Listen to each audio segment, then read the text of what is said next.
আজকে অ্যানাটমি শুরু করব। আরেকটা ক্লাস আমার আছে, ওটা এমনিতেও শিডিউল ছিল অনলাইনই নেবো আমি।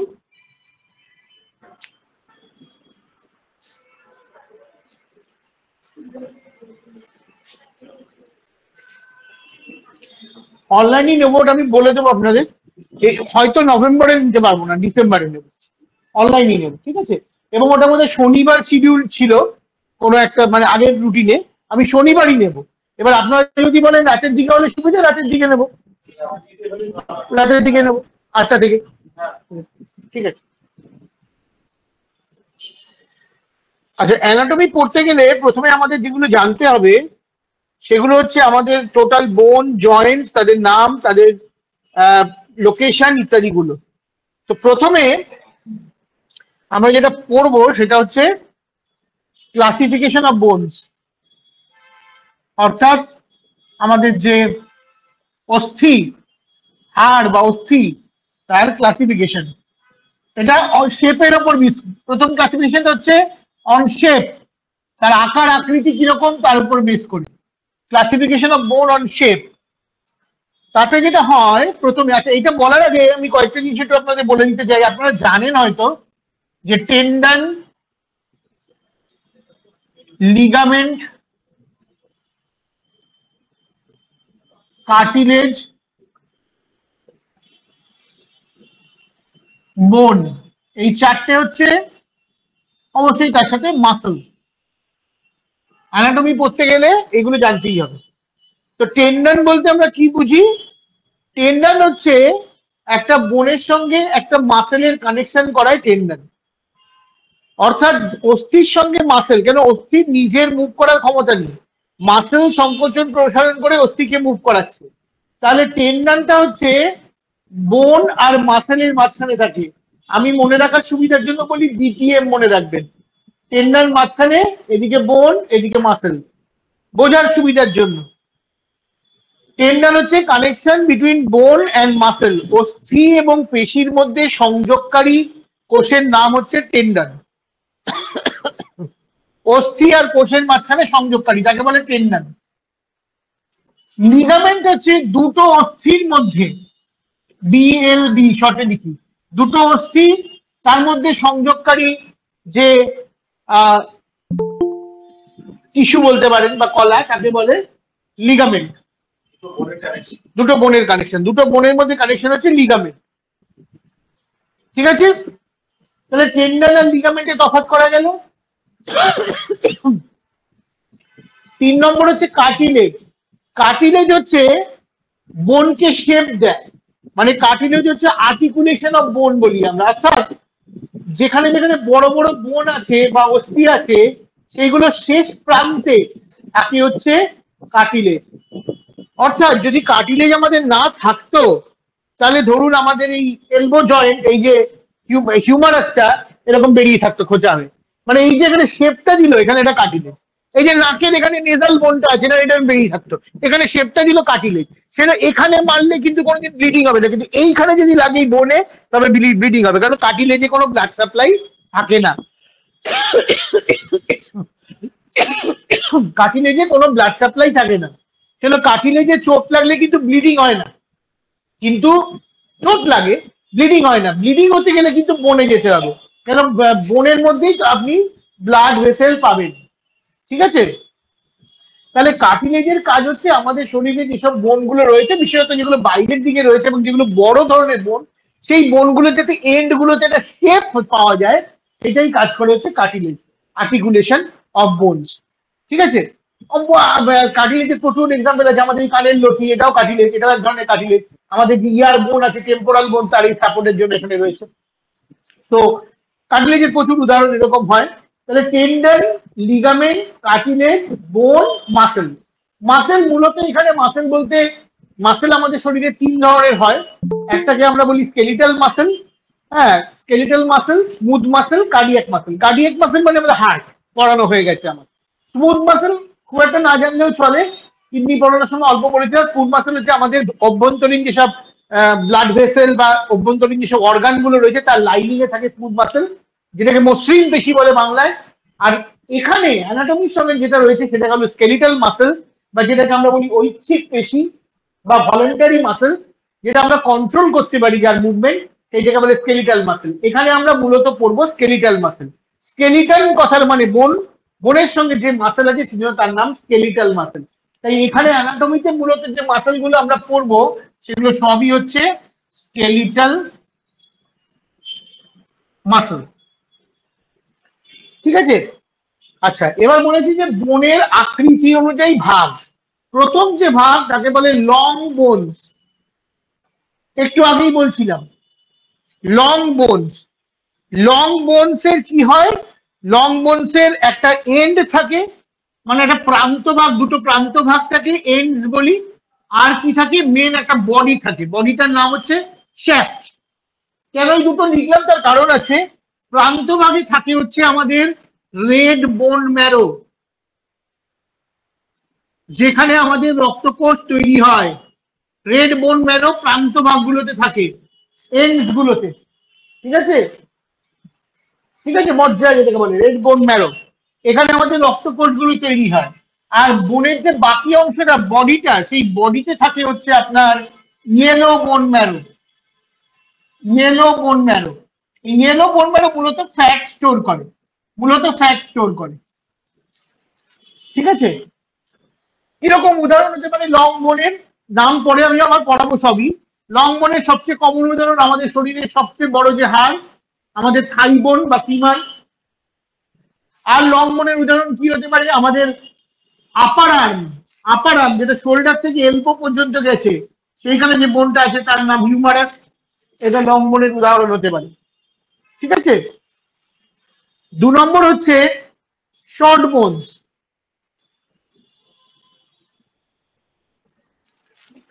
শর্ট বোনস যদি আমরা দেখি, শর্ট বোনস হচ্ছে যেগুলো খুব ছোট ছোট ছোট আকারে, বক্স লাইক, একদম ছোট ছোট বক্সের মতন, বক্সের ন্যায়, বক্স লাইক। স্পঞ্জি বোন বলি আমরা, স্পঞ্জি বোন, খুব ছোট ছোট হয়, স্পঞ্জি বোন। এরা খুব একটা মুভমেন্ট করতে পারে না, খুব অল্প মুভমেন্ট করে, লিটল মুভমেন্ট। কিরকম? আমাদের রিস্টে যে বোনগুলো আছে, রিস্টের বোনের নাম কি? Carpal, wrist bones. Wrist bones আমাদের যে রিস্টে বোন আছে। অ্যাঙ্কেল বোনস, টার্সেলস যেটাকে বলে, পরে পড়াবো এগুলো আবার সব। এটা তো শেপটা বলছি, ঠিক আছে? এগুলো হলো উদাহরণ। 3 নম্বর ফ্ল্যাট বোনস।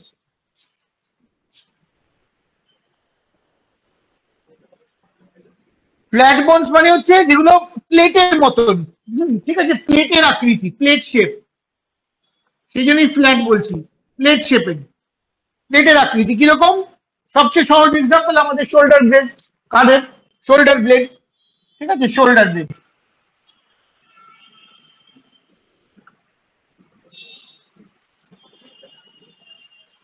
আমাদের এই যে স্টারনাম, ব্রেস্ট বোন, এটাও ফ্ল্যাট বোন, স্টারনাম। উদাহরণ দিচ্ছি কয়েকটা, আরো থাকতে পারে। আমাদের স্কাল, মাথার যে খুলি, এটাও ফ্ল্যাট বোন। আর লাস্ট 4 নম্বর হচ্ছে ইরেগুলার বোনস, মানে যে বোনের কোনো শেপ নেই, নানান রকম শেপের হতে পারে। ইরেগুলার বোনস হচ্ছে আমাদের মুখের যত বোন, ফেসিয়াল বোনস, সব ফেসিয়াল বোনস গুলো ইরেগুলার, যার কোনো ফিক্স শেপ নেই। আমাদের পিছে যে ভার্টিব্রাল বোনস গুলো, এগুলোর কোনো শেপ নেই, ছোট বড় মিশিয়ে আছে, ভার্টিব্রাল বোনস। ঠিক আছে? তাহলে এটা হলো শেপ। এবার আমি আসছি হিউম্যান স্কেলিটন, অর্থাৎ আমাদের শরীরে, যদি এটা ছবি তুলতে চান তুলে নিন। আমাদের, হ্যাঁ, প্ল্যান বোন হচ্ছে প্লেটের মতন যেগুলো, যেমন শোল্ডার ব্লেড একটা উদাহরণ, আমাদের স্টারনাম বা চেস্ট বোন এটা একটা উদাহরণ, স্কাল খুলি এটা একটা উদাহরণ।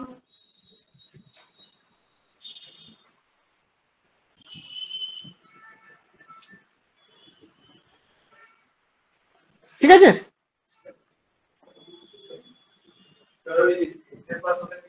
Shaft, SHAFT, shaft. শ্যাফট মানে হলো বডি।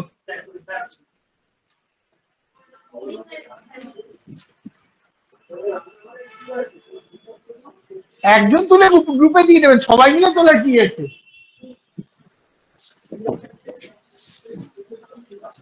একজন বা দুজন তুমি গ্রুপে দিয়ে দিতে হবে। আচ্ছা, ঠিক আছে। মুছিয়ে দিলে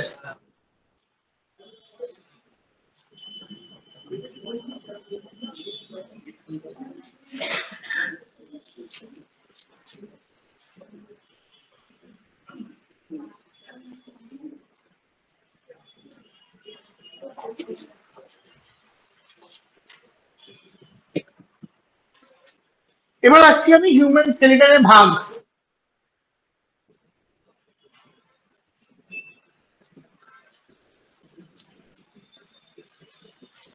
এই যদি প্রথমে আমরা ভাগ করি, প্রথমে দুটো ভাগ আছে। একটাকে আমরা বলি এক্সিয়াল স্কেলিটন, অক্ষরেখা বরাবর, অ্যাক্সিস বরাবর, অর্থাৎ আমাদের বডির মাঝখান থেকে যদি একটা অ্যাক্সিস ধরি, সেই অ্যাক্সিস বরাবর। এক্সিয়াল স্কেলিটন হচ্ছে, এক্সিয়াল স্কেলিটন হবে, সরি স্কেলিটন পিওএল, এটা হচ্ছে 80টা থাকে, 80খানা বোন দিয়ে তৈরি। আর আরেকটা ভাগ হচ্ছে অ্যাপেন্ডিকুলার, আমাদের যে হাত পা গুলো, অ্যাপেন্ডিকুলার স্কেলিটন, এটা হচ্ছে 126, টোটাল 206। ঠিক আছে, অ্যাক্সিয়ালের মধ্যে যদি ভাগ দেখি আমরা, তাহলে প্রথম হচ্ছে আমাদের স্কাল, স্কালে 29টা বোন থাকে। কি কি? ক্রেনিয়াম, ফেস, ক্রেনিয়ামে থাকে 8টা, এগুলো আমার নামগুলো আমি আলাদা পরে বলবো। ফেসিয়াল বোন থাকে 14টা, একটা হায়োয়েড বোন থাকে গলার কাছে,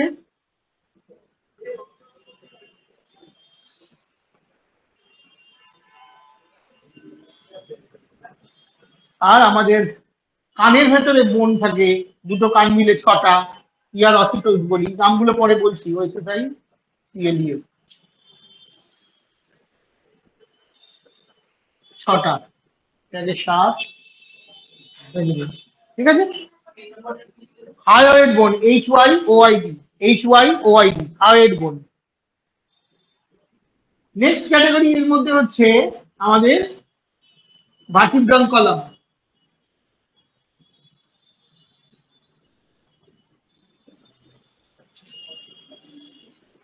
ভার্টিব্রাল কলাম, ভার্টিব্রাল কলাম হচ্ছে 26টা বোন থাকে, 26। কিরকম? এর আন্ডারে হচ্ছে cervical 7, thoracic 12, lumber 5, sacral 5,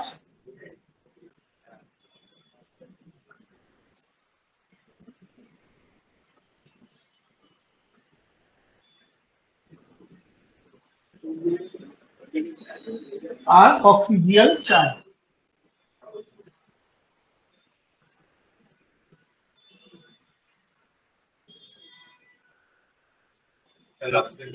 কক্সিডিয়াল, COCCYGEAL।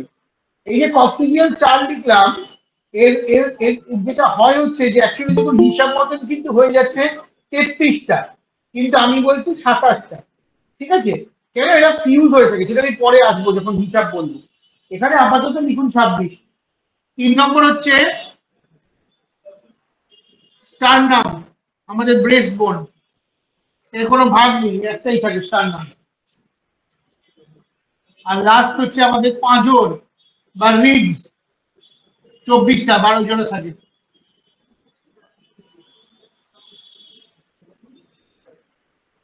ঠিক আছে, এটা মেন সব দিচ্ছি, তো আমি প্রত্যেকটা মেকআপ যখন করবো তখন আমার নামগুলো লিখে দেবো।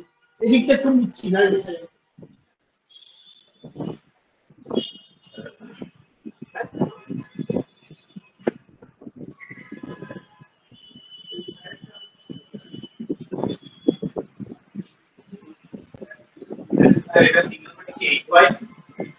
HYOID।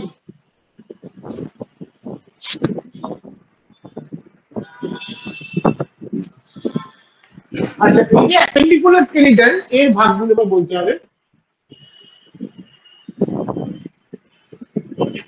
অ্যাপেন্ডিকুলার স্কেলিটনের ভাগগুলি যদি আমরা দেখি তাহলে মূলত আমরা দুটো ভাগ পাবো। একটাকে বলা হয় গার্ডেলস, আরেকটাকে বলা হয় লিম্বস। গার্ডেলস মূলত দুটি, পেক্টোরাল গার্ডেল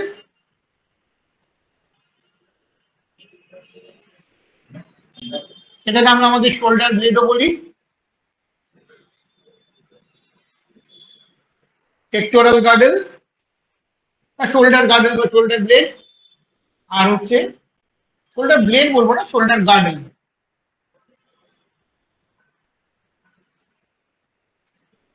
আরেকটাকে আমরা বলি পেলভিক বা হিপ গার্ডেল।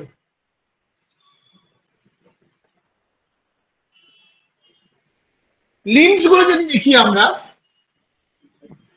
তাহলে লিম্বসে দেখতে পাবো মূলত দুটো ভাগ, ফোর লিম্বস আর hind limbs.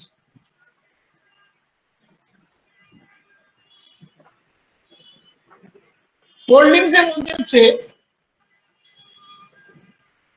Humorous, humorous, humorous, radius আলনা,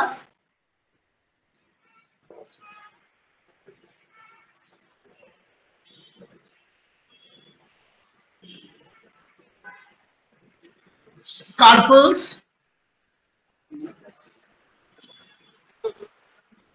metacarpals,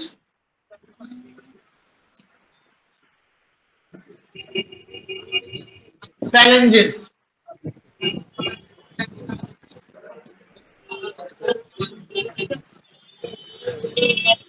টোটাল সাথে হচ্ছে দুটো হাত মিলে 60 খানা, 60 হাইন্ড লিম্ব দুটো হাত মিলে 60, 120, বাকি 6টার হিসাব এখানে। তো হিউমারাস অবভিয়াসলি আমি বলে দিচ্ছি, প্রত্যেকটাই বলে দিচ্ছি, এটা দুটো, রেডিয়াস আলনা মিলে 2 + 2 মানে 4টে, কার্পল হচ্ছে কার্পল থাকে 5টা, কার্পল থাকে সরি 8টা, মেটাকার্পল 5টা, কার্পল 8টা, মেটাকার্পল 5টা আর ফ্যালেঞ্জেস 14টা। কার্পল 8টা, মেটাকার্পল 5টা, ফ্যালেঞ্জেস 14টা।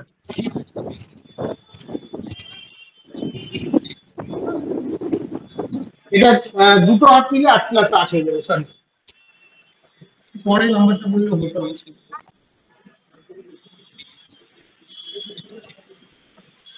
এটা হলো হিসাব।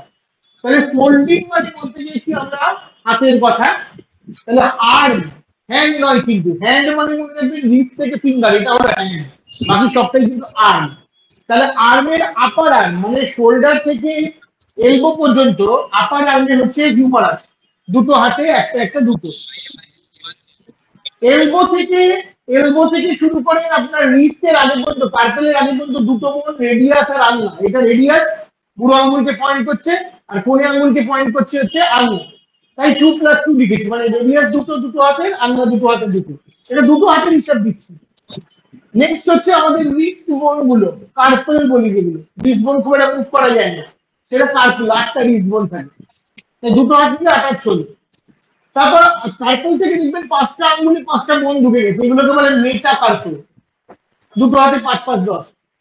আর লাস্ট হচ্ছে ফ্যালেঞ্জেস, ফ্যালেঞ্জেস হাতের যে গিট গুলো দেখবেন 14 কেন হিসাব হলো, দেখবেন বুড়ো আঙ্গুলে থাকে 3টে আর বাকি 4টে আঙ্গুলে হচ্ছে, সরি বুড়ো আঙ্গুলে টোটাল হিসাব হচ্ছে 14, তার মধ্যে আপনার আমাদের যে 4টে আঙ্গুল তাতে হচ্ছে 3টে করে 12 আর বুড়ো আঙ্গুলে থাকে দুটো, টোটাল 14 হলো ফ্যালেঞ্জেস।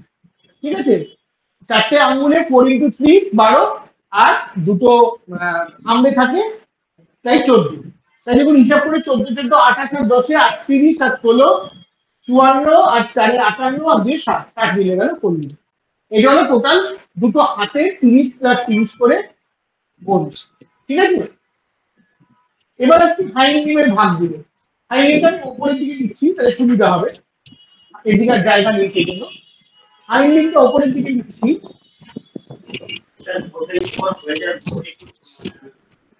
আমি প্রত্যেকটা আবার তো ডিসকাস করবো, প্রত্যেকটা আবার ডিসকাস করবো। এটা জাস্ট প্রথমে যে শখটা বলছি, প্রত্যেকটা বোন তো ডিসকাস করবো। হাইলিনে যদি ভাগ দেখি আমরা, তাহলে দেখতে পাবো যে হাইলিনে প্রথম হচ্ছে সবার আগে ফিমার। ফিমার এটাও দুটো নিচ্ছি, দুটো দিয়ে হিসাব রাইট এন্ড লেফট, সাইবোন ফিমার। তারপর হচ্ছে যেরকম ওখানে রেডিয়াস আলাদা ছিল, এখানে হচ্ছে টিবিয়া এন্ড ফিবুলা, এটাও 2+2, ঠিক আছে। 3 নম্বর টার্সেলস, অর্থাৎ গোড়ালির যে হাড়গুলো, এটা থাকবে 7+7, ঠিক আছে। মেটাটার্সেল, ঠিক আছে, মেটাকার্পালের মতন,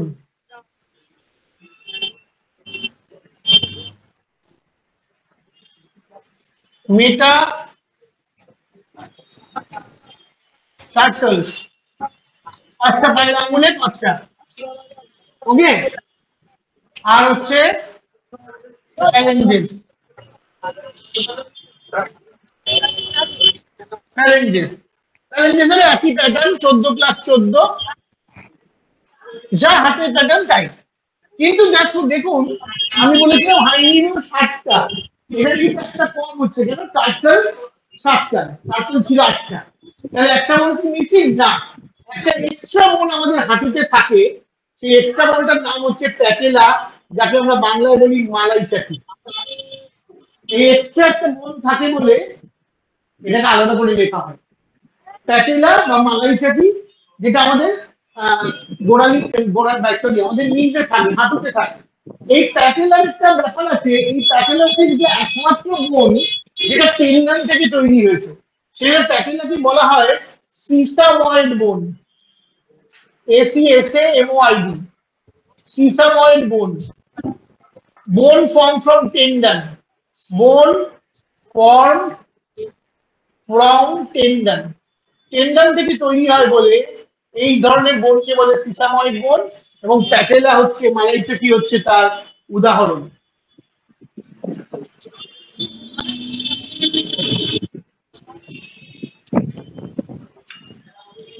ঠিক আছে, এইটা হলো বেসিক প্যাটার্ন।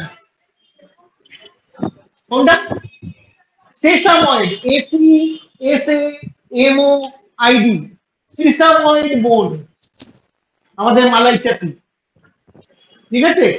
তাহলে এইটা হলো আপনার টোটাল শরীরে 206খানা বোনের হিসাব, একটা চাকি আছে সবটা, তার মধ্যে এক্সিয়াল স্কেলেটন 80টা, তার 4টে ভাগ, স্কালের 29টা, ভার্টিক্যাল কলাম 26, স্টার্নাম 1টা, রিবস 24, আর অ্যাপেন্ডিকুলার স্কেলেটন 126, তার মধ্যে লিম্বসে চলে গেল 60, 120, আর এই পেক্টোরাল গার্ডেন আর পেলভিক গার্ডেন মিলে হবে 3, 6। আমি পরে ডিটেইলে সব আসছি, ভাগগুলো বলবো, ঠিক আছে। আর এর আবার ফার্দার ভাগ হিউমারাস, রেডিয়াস আলনা, কার্পল, মেটাকার্পল ফ্যালেঞ্জেস, ফিমার, টিবিয়া, ফিবুলা, টার্সাল, মেটাটার্সাল ফ্যালেঞ্জেস, তার সঙ্গে প্যাটেলাটা খালি এক্সট্রা অ্যাড হলো। কোনটা? হ্যাঁ, আমি প্রত্যেকটা আলাদা ডিসকাস করছি, তখন না আমি ভাগটা বলে নেবো। ফ্যালেঞ্জেস, হ্যাঁ হ্যাঁ লিখে দিচ্ছি, ফ্যালেঞ্জেস।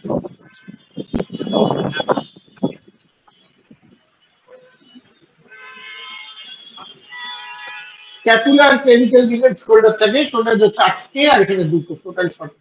অ্যাকচুয়ালি সমান হিসাব থাকে না, এখানে হচ্ছে 2+2, এখানে হচ্ছে 1+1। আসছি প্রত্যেকটা, হ্যাঁ পায়ের আঙ্গুলেও আছে, হাতের আঙ্গুলেও আছে। কোনটা? এই 5 নম্বর COCCYGEA, অক্সিজিয়ান। এটা অ্যাকচুয়ালি এইটা যোগ করলে দেখবেন 26 হচ্ছে না, বেশি হচ্ছে। এগুলো কিন্তু ফিউজ হয়ে থাকে, আমি বলবো যখন ডিসকাস করবো ডিটেইলে তখন বলবো, প্রথম চ্যাপ্টারটা বলা যায় না, বন্ধুরা ফিউজ হয়ে যায়।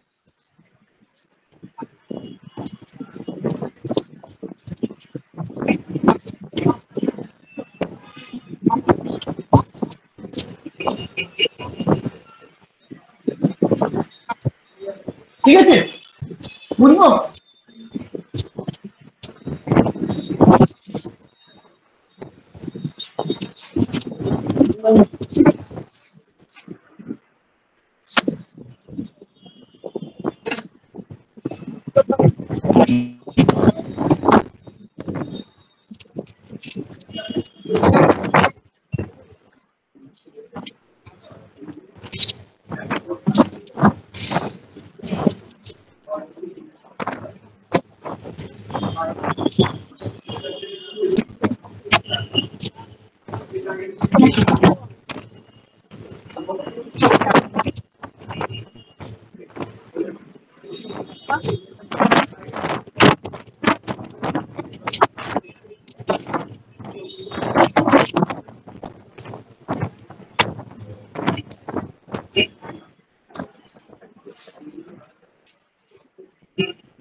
এবার তাহলে প্রথম দেখুন কি বলেছি, স্কাল কি বলেছিলাম, স্কালে 29টা বোন বলেছিলাম, বোনের নামগুলো জানতে হবে। স্কালে কটা বলেছিলাম? 29 বলেছিলাম তো। এই 29টা বোন কি কি? প্রথম হচ্ছে ক্রেনিয়াল বোনস, তাই তো 8টা, ওটাও লিখে দিয়েছিলাম ওখানে। ক্রেনিয়াল বোনস 8টা। কি কি এরা? ক্রেনিয়াম মানে বুঝতে পারছি আমাদের ব্রেন বক্স, আগে যদি বলেছিলাম হার্ড কাভারিং। এখানে থাকে হচ্ছে ফ্রন্টাল বোন, ফ্রন্টাল বোন, প্যারাইটাল বোন। আগের দিন যারা ক্লাসে ছিলেন তারা নামগুলো শুনবেন, কারণ আমরা লোবগুলো পড়েছি। ফ্রন্টাল বোন, প্যারাইটাল বোন, টেম্পোরাল বোন, ব্র্যাকেটে 2 মানে দুটো করে আছে সেই জন্য লিখলাম। আচ্ছা, বোনটা বারবার লিখছি না, বি লিখে দিচ্ছি। টেম্পোরাল বোন, ঠিক আছে, এই টেম্পোরাল বোনটাই কানের পাশে থাকে। টেম্পোরাল বোনটাই এক্সটেন্ড করে ম্যাস্টয়েড প্রসেস হয়, স্টার্নো ম্যাস্টয়েড প্রসেস। যাই হোক, নেক্সট হচ্ছে অক্সিপিটাল বোন,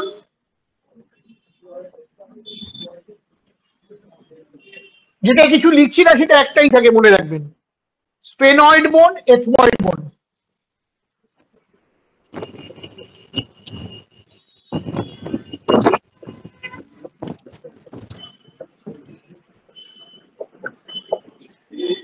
এইটা হলো 8টা আমাদের স্কাল বোন।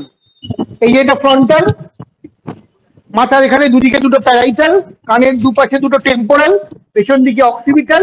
আর স্পেনয়েডটা বলা যাবে না, ওই স্পেনয়েডটা হচ্ছে আমাদের এই ফ্রন্টালেই ভেতর দিকেই থাকে, ইন্টারনাল, বাইরে থেকে দেখা যায় না। স্পেনয়েড বোন, এথময়েড বোন, ইটিএইচ এমওআইড, এই 8টা হলো আমাদের ক্রেনিয়াল বোনস। মনে রাখবেন ক্রেনিয়াল বোনস কিন্তু একটার সঙ্গে একটা এমন ভাবে লেগে থাকে, দেখবেন কঙ্কালের ছবি দেখলে এরকম এরকম ম্যাপের মতো ডট ডট ডট ডট দাগ দেওয়া আছে বোনগুলোর মাঝখানে। ওই যে ডটেড ডটেড স্ট্রাকচার, মানে ক্রেনিয়াল বোনস গুলো না নিজেদের মধ্যে অ্যাটাচ হয়ে থাকে, এরা ফিট হয়ে থাকে আর কি, ফিট টুগেদার। দেখবেন যে কোনো কঙ্কালের ছবি দেখলে দেখবেন এরকম ডট ডট ডট ডট দিয়ে যেন হাড়গুলো রয়েছে এরকম বলা আছে। ওই যে দাগগুলো, মানে এরা ইনমুভেবল জয়েন্ট, অর্থাৎ যে জয়েন্টকে আপনি মুভ করতে পারবেন না, ইমুভেবল জয়েন্ট তৈরি করে এরা। এই ইমুভেবল জয়েন্ট তৈরি করে। আর ওই যে দাগ দাগ বললাম, হঠাৎ ধরুন ধাক্কা লাগলো, ওই দাগগুলো বা ওই স্ট্রাকচার গুলো ওই শকটাকে অ্যাবজর্ব করে। তাহলে ওর শক বা ধাক্কা লাগার যে জায়গাটা, শক অ্যাবজর্বার হচ্ছে ওই দাগ দাগ স্ট্রাকচার গুলো, যাকে বলে সিউচার্স। ঠিক আছে, এটা কি এই বোনগুলো কিন্তু যে জয়েন্ট তৈরি করে সেটা ইমুভেবল জয়েন্ট, অর্থাৎ মুভ করা যায় না এদের। ঠিক আছে, তাহলে এটা হয়ে গেল প্রথম ক্রেনিয়াল বোনস 8টা। তাহলে 29-এর মধ্যে 8-এর হিসাব পেয়ে গেলাম। ঠিক আছে, এবার 2 নম্বর, আমাদের কানে 3টে করে হাড় থাকে, তাদেরকে বলা হয় ইয়ার অসিকলস।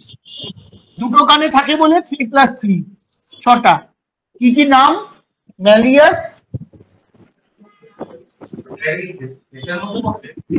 না পেস আলাদা, এটা স্কালের মধ্যে পড়ছে। ক্রেনিয়াম, ক্রেনিয়ামের মধ্যে পড়ছে না, এটা আলাদা সেকেন্ড ক্যাটাগরি। দেখুন না, 4টা আগে দিলাম তো, ক্রেনিয়াম, তারপরে দেখুন আমি ফেসটা না বলে আগে ইয়ার অসিকলসটা বলে দিচ্ছি। 4 নম্বরে দেখুন লেখা আছে ইয়ার অসিকলস। হ্যাঁ, ম্যালিয়াস, ইনকাস, স্টেপিস, এই 3টে কানে বোন থাকে। এর আমাদের শুনতে সাহায্য করে, ঠিক আছে, হিয়ারিং এ হেল্প করে। এবার হচ্ছে ফেসিয়াল বোনস, জায়গা বেশি লাগবে বলে সেই জন্য ফেসিয়াল বোনস। ফেসিয়াল বোনস 3 নম্বর, ফেসিয়াল বোনস হচ্ছে 14টা। ফেসিয়াল বোনে কোনো শেপ হয় না, নানান রকমের শেপ হয় না। Facial bones 14। কি কি ফেসিয়াল বোনস? সব মনে রাখবেন দুটো করে, খালি দুটো আছে যেটা একটা করে। জাইগোম্যাটিক বোনস, জাইগোম্যাটিক, আমি আর বোনস লিখছি না, বোন লিখছি না, বি লিখছি। Zygomatic bone, maxilla, nasal bones,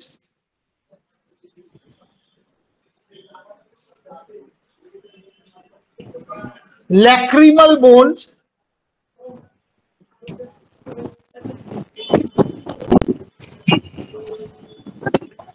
palatine bones,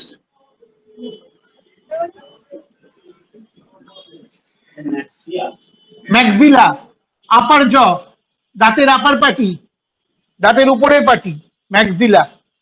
palatine bones, inferior,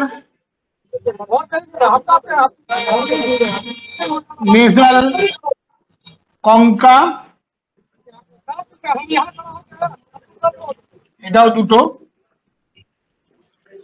vomer, এটা একটা। আর ম্যান্ডিবল, এটাও একটা।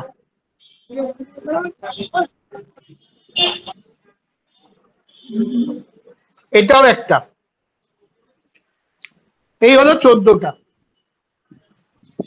ঠিক আছে, কিরকম দেখুন 14টা হিসাব হচ্ছে না কেন, দেখুন 8, 10, 12, 14। হ্যাঁ, জাইগোমেটিক বোন হচ্ছে আমাদের এই যে চিক বোনস, এই যে এই দুটো বোন চিক বোনস বলে, যেমন জাইগোমেটিক, এই যে মুখের মধ্যে যেটা বড় বড় বড় দুখানা বোন। আপার জ দুদিকে দুটো, সেটা হলো ম্যাক্সিলা। নাকের যে দুদিকে দুটো বোন তাকে বলে নেজাল বোনস।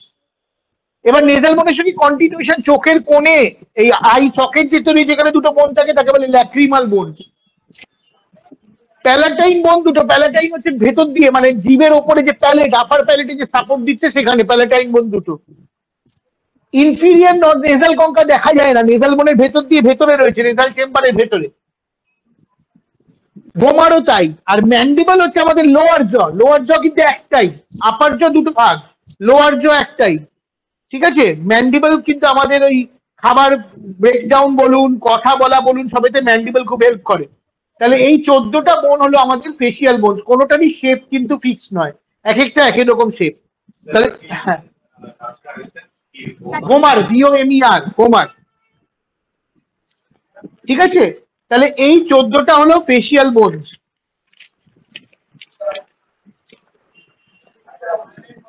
তাহলে দেখুন ক্রেনিয়াল বোন 8টা, ইয়ার অপিক্যাল 6টা, 14, এখানে ফেসিয়াল বোন 14, 28টা হয়ে গেল। তাহলে একটা পড়ে রইল, সেই একটা কি? হায়োয়েড বোন। 4 নম্বর হচ্ছে হায়োয়েড বোন, HYOID, হায়োয়েড বোন। হায়োয়েড বোন কোথায় থাকে? হায়োয়েড বোন হচ্ছে ইউ শেপেড বোন, এটাকে আমরা টাং বোনও বলি, টাং বোন। টাং বোন এটা কোথায় থাকে? এটা আমাদের যে মুখ গহ্বর, basal buccal cavity, sorry buccal ক্যাভিটির একদম বেস পেছন দিকে একদম থাকে বাকেল ক্যাভিটি, এটাকে বলে হায়োয়েড বোন। একটাই থাকে। তাহলে দেখুন 14টার হিসাব হয়ে গেল। ঠিক আছে, তাহলে প্রথম আমি শুরু করেছিলাম এক্সিয়াল, এক্সিয়ালে প্রথম ছিল স্কাল, স্কালের হিসাব কিন্তু কমপ্লিট। এবার আমি আসছি ভার্টিব্রাল কলাম। ঠিক আছে, তাই তো ভার্টিব্রাল কলামই ছিল তো। তারপরে এটা মুছে লিখবো, নিচে লিখতে অসুবিধা হয়, ছবি তুলে তুলে নিন, মুছবো তারপর।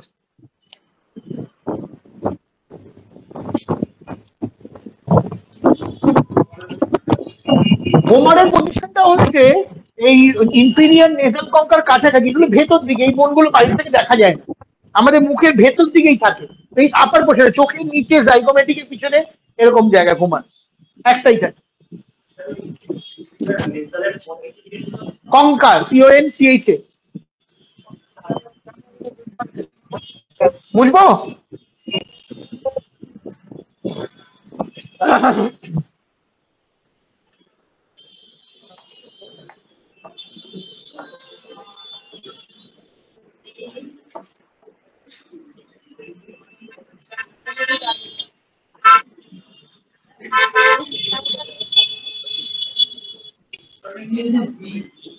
VOMER, VOMER, vomer.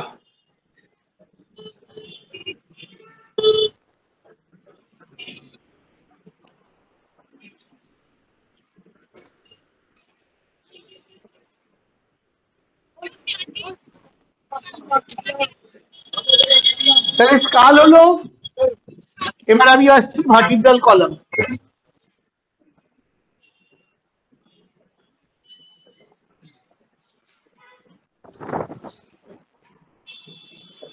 Vertebral column, vertebral কলামে প্রথম বলেছিলাম সার্ভাইকাল, সাতটা। ঠিক আছে, সার্ভাইকাল মূলত আমাদের নেক বোন যেগুলো। প্রথমটার নাম হচ্ছে, আপনারা অনেকে হয়তো জানেন, অ্যাটলাস। প্রথম যে সার্ভাইকাল বোন তার নাম অ্যাটলাস। সেকেন্ড সার্ভাইকাল বোনের, ফার্স্ট আর সেকেন্ড লিখলাম, সেকেন্ড সার্ভাইকাল বোনের নাম অ্যাক্সিস, অ্যাটলাস আর অ্যাক্সিস। 2 নম্বর থোরাসিক, অর্থাৎ আমাদের আপার ব্যাককে যেটা সাপোর্ট দিয়েছে, থোরাসিক। থোরাসিক হচ্ছে আপার ব্যাককে সাপোর্ট দিয়েছে, এবং এই থোরাসিকটাই কিন্তু দেখবেন ওই রিবসের সঙ্গে মিশবে, মিশে আমাদের যে চেস্ট কেজ, যেটা পুরো একটা কেজ বা একটা খাঁচার মতন স্ট্রাকচার তৈরি করলো আমাদের চেস্ট রিজিয়নে, সেটা কিন্তু থোরাসিকটাই রিবসের সঙ্গে আর্টিকুলেট করে। এবং এখানেও অনেক কার্টিলেজ থাকে আর কি, তাহলে এই বোনগুলো খোঁচা খোঁচা বেরিয়ে থাকতো, প্রচুর কার্টিলেজ থাকে। তাহলে থোরাসিকটা আর্টিকুলেশন উইথ রিবস হচ্ছে, এটা আপার ব্যাকে মূলত 12টা। এরপর হচ্ছে 3 নম্বর লাম্বার। লাম্বার বোন মনে রাখবেন হচ্ছে, লাম্বার বোন হচ্ছে আমাদের অ্যাবডোমেনের সাপোর্ট দিচ্ছে, পেছন দিক থেকে অ্যাবডোমেনকে সাপোর্ট দিচ্ছে। এইটা মনে রাখবেন, লাম্বার বোন এই ভার্টিব্রাল কলামের মধ্যে লার্জেস্ট এন্ড স্ট্রংগেস্ট, সবচেয়ে শক্তপোক্ত। ভার্টিব্রাল বোনের মধ্যে largest and strongest in vertebral column.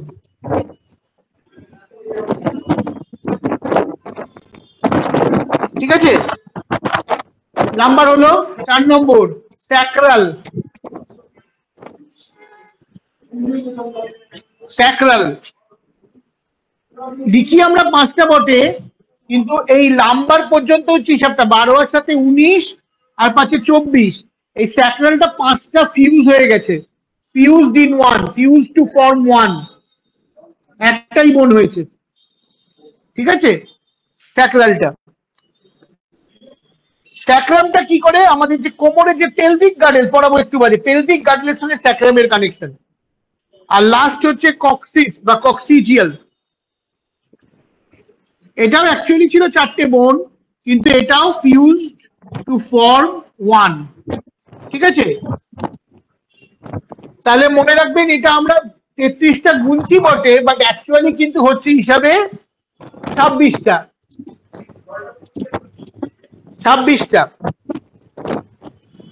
কক্সিজিয়ালকে আমরা টেল বোনও বলি, ল্যাজ থাকলে ল্যাজ বেরোতো, ল্যাজ নেই কেন ফিউজ টেল বোন, এটা ফিউজড হয়ে থাকে।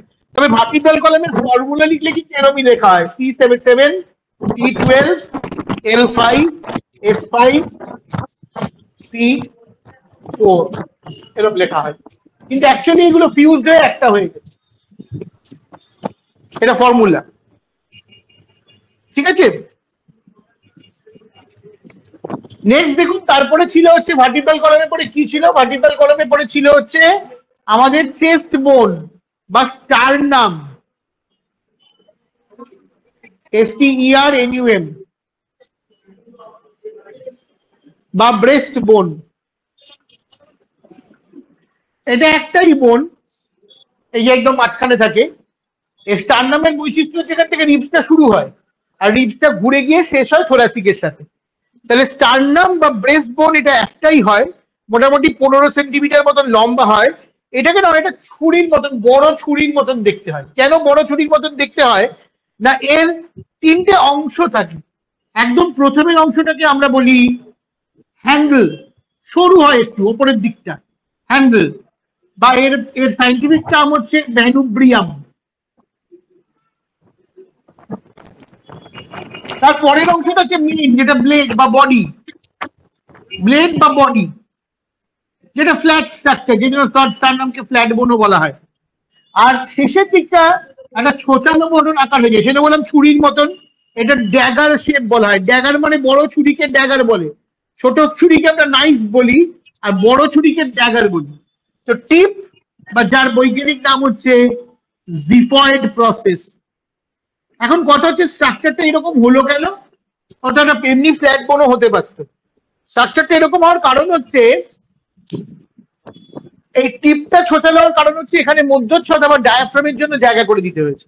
তো ডায়াফ্রামের জন্য জায়গা করে দিতে হলে একটা যদি ফ্ল্যাট স্ট্রাকচার পুরো এই অবধি থাকে, তাহলে ডায়াফ্রামটা যাবে কোথায়? ডায়াফ্রাম তো আপ ডাউন করে আমাদের। তাহলে ডায়াফ্রাম যাতে আপ ডাউন করতে পারে, কোনো সমস্যা না হয়, সেটা নিচের দিকটা এরকম ছোঁচালো মতন হয়ে গেছে, টিপ হয়ে গেছে, জিফয়েড প্রসেস। আর ওপরের দিকটাও আবার ব্লেডের তুলনায় বা বডির তুলনায় সরু কেন? এখানে আমাদের লাংস আর হার্ট রয়েছে, তাতে কোনো সমস্যা না হয়, হার্টের পাম্পিং এ যাতে কোনো অসুবিধা না হয়, সেজন্য স্ট্রাকচারটা এরকম ভাবেই তৈরি। ঠিক আছে, এই বড় ছুরির মতন দেখতে হয় বলে ড্যাগার লাইক বলে। হলো? তাহলে এটা একটা বোন। ঠিক, হ্যাঁ, বডি বডি বডি। তাহলে স্টারনাম হয়ে গেল। এবার শেষ অংশ, এক্সিয়ালের শেষ অংশ। 80টার হিসাব চলছে কিন্তু এখনো। ঠিক আছে, 80-র মধ্যে 56টার হিসাব পেয়ে গেছি বোধহয় আমরা। 56টা পেয়ে গেছি হিসাব, দেখুন। কারণ 26 আপনার 29টা ছিল স্কালবোন, স্টারনাম একটা 30টা, আর এখানে 26টা, 56টার হিসাব পেয়ে গেছি। আর 24টা রয়েছে। 24টা হলো আমাদের 12 জোড়া রিবস, 5 জোড়, 12 পেয়ার্স, 12 জোড়া। এই যে 12 পেয়ার্স রিবস, এই 12 পেয়ার্স রিবের মধ্যে প্রথম যে 7 পেয়ার, ফার্স্ট 7 পেয়ার্স, এই ফার্স্ট 7 পেয়ার্স কে বলে true ribs. True, T R U, true ribs. কেন ট্রু রিবস বলে? না, এরা একদিকে স্টারনাম, অন্যদিকে থোরাসিক ভ্যার্টিব্রার সঙ্গে ভালোভাবে জুড়ে আছে, সেই জন্য বলে ট্রু রিবস, মানে attached to sternum on one side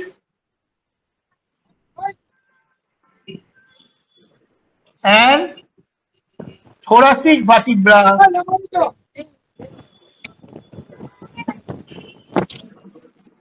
on other side,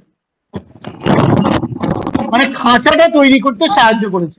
obviously এখানে কিন্তু বারবার বলছি কার্টিলেজ বাধ্যতামূলক, এবং এই রিবস এর মাঝখানেও কার্টিলেজ থাকে, তাহলে কি হবে? দুটো বোনসের ঘষা লাগবে। কার্টিলেজ গুলোকে আমরা বলি, এখানকার কার্টিলেজ গুলোর নাম আছে, বলা হয় কস্টাল কার্টিলেজ। কস্টাল কার্টিলেজ এই নামটা হওয়ার কারণ হচ্ছে এই মাঝখানে, এই রিবস গুলোর মাঝখানে মাঝখানে এক ধরনের পেশি থাকে, তাকে আমরা বলি ইন্টারকস্টাল মাসল। সেই ইন্টারকস্টাল মাসেলের সঙ্গে থাকে বলে কস্টাল কার্টিলেজ। কার্টিলেজ নাহলে হবে না। অর্থাৎ প্রথম যে 7 জোড়া রিব একদম এইখান থেকে শুরু করে, এই 7 জোড়া রিব কিন্তু একদিকে স্টারনাম, আরেকদিকে আপনার থোরাসিক ক্যাভিটি ভার্টিব্রার সঙ্গে জুড়ে গেছে। জুড়ে আমাদের পুরো যে চেস্ট কেজ বা থোরাসিক কেজ, খাঁচা, এটা তৈরি করেছে। এর ভেতরেই কিন্তু আমাদের হার্ট আর লাং খুব সুরক্ষিত ভাবে রয়েছে। ঠিক আছে, তাহলে attached to sternum on one side and thoracic vertebra on other side। বারবার বলছি, মনে রাখবেন এখানে কিন্তু কার্টিলেজ আছে, এবং এক ধরনের কার্টিলেজ যার নাম হচ্ছে, এক ধরনের কার্টিলেজ যার নাম হচ্ছে কস্টাল কার্টিলেজ। এটা যে হায়ালিন কার্টিলেজ, বিশেষ ধরনের হায়ালিন কার্টিলেজ, সেটা জানার দরকার নেই, খালি কস্টাল কার্টিলেজ। ঠিক আছে, 8 নম্বর, 9 নম্বর, 10 নম্বর যে পেয়ার, 1 থেকে 7 তো হিসাব হয়ে গেল। 8 থেকে 10, 8, 9, 10, 8 থেকে 10 পেয়ার যারা রিবস, তাদেরকে আমরা বলি ফলস রিবস। কেন ফলস রিবস বলা হয়? না, এরা স্টারনামের সঙ্গে জয়েন করে না, এরা 7 নম্বর রিবের সঙ্গে জয়েন করে। ওদিকে থোরাসিকের সঙ্গে জুড়ে আছে, ঠিক আছে, কিন্তু এরা হচ্ছে স্টারনামের বদলে অ্যাটাচ টু 7 রিবস, 7 নম্বর রিবের সঙ্গে। বাকিটা সেম। পানিতে। তাই যেহেতু এরা পুরো জায়গাটাকে কভার না করে 7 নম্বরের সঙ্গে লেগে থাকছে, ফাঁকা রাখছে জায়গাটাকে, সেই জন্য 8, 9, 10 এই তিনটেকে বলা হয় ফলস রিডস। তারও কারণ আছে, ওই যে বললাম ডায়াফ্রাম ওঠানামা করতে গেলে একটা জায়গার দরকার। যদি সব এরকম খাঁচার মতন শক্ত হয়ে যেত ডায়াফ্রাম ওঠানামা করতে পারবে, সেইটা যাতে অসুবিধা না হয় সেই জন্যই অ্যানাটমিক্যালি এইভাবে এই বোনস গুলো অ্যারেঞ্জ করা রয়েছে। তাহলে প্রথম 10টা পেয়ার পেয়ে গেলে, আর 11 আর 12 নম্বর 11th আর 12 লাস্ট যে দুটো পেয়ার 8 to 10, লাস্ট যে দুটো pair 11th and 12th pair, এদেরকে বলা হয় ফ্লোটিং রিডস। ফ্লোটিং, ভাসমান, FLOATING, ফ্লোটিং রিডস। কেন বলে ফ্লোটিং রিডস এদেরকে?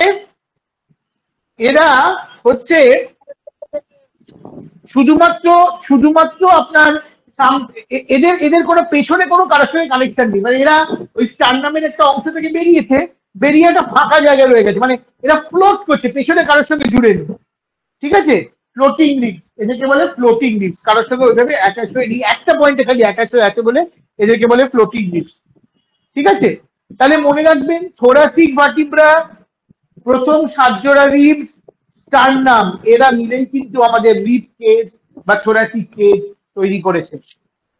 ঠিক আছে, তাহলে এই হলো আমাদের টোটাল এক্সিয়াল স্কেলিটনের হিসাব। এক্সিয়াল স্কেলিটনের হিসাব। ঠিক আছে, ছবি তুলে নিন, বুঝবো।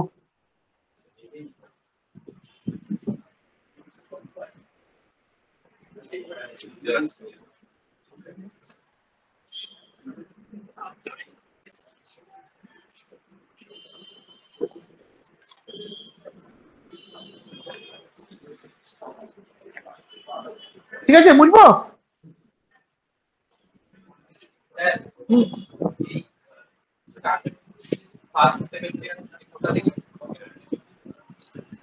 ওরকম কিছু না, ওপর থেকে গুনে 7টা, প্রথম 7টা, উপরের 7টা, 7টা বাজু, তারপর হচ্ছে 8, 9, 10 হচ্ছে ফলস।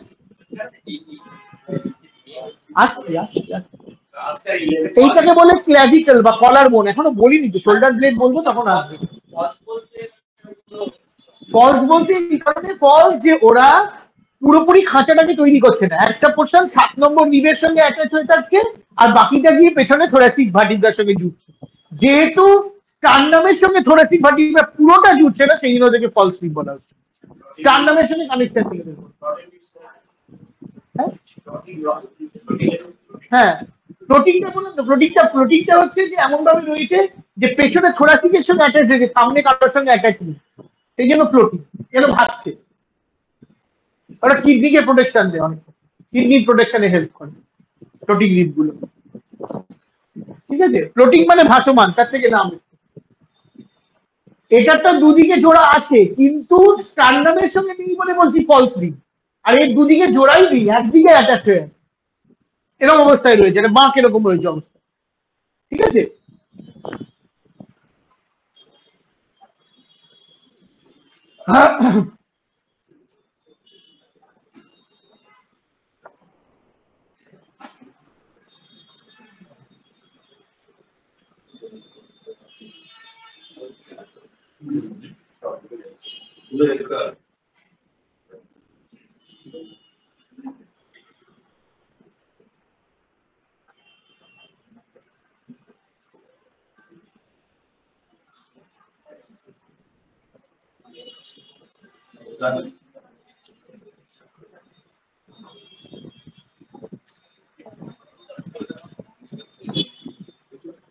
এবার আসছেই হয় না মোটা হয় না।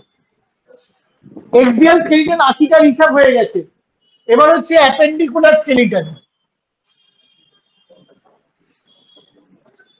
126টার হিসাব।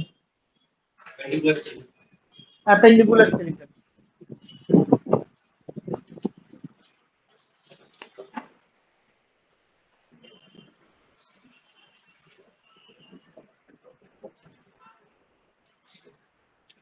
প্রথমে ছকটা সব দিয়ে দিয়েছি, সেটা ইনিশিয়াল যে ছকটা দিলাম ওর মধ্যে সবটাই বলা আছে। এবার প্রত্যেকটাকে ভেঙে ভেঙে বলছি যাতে সুবিধা হয় বুঝতে। প্রথমে আমরা গার্ডেলসটা ডিসকাস করব। গার্ডেলস বলেছিলাম দু রকমের হয় গার্ডেলস। গার্ডেলস এর মধ্যে প্রথম হচ্ছে পেক্টোরাল গার্ডেল, এ করে যদি আমরা পেক্টোরাল বা শোল্ডার গার্ডেল। পেক্টোরাল বা শোল্ডার গার্ডেলে দুটো বোন থাকে আমাদের, একটাকে আমরা বলি স্ক্যাপুলা, স্ক্যাপুলা বা শোল্ডার ব্লেড,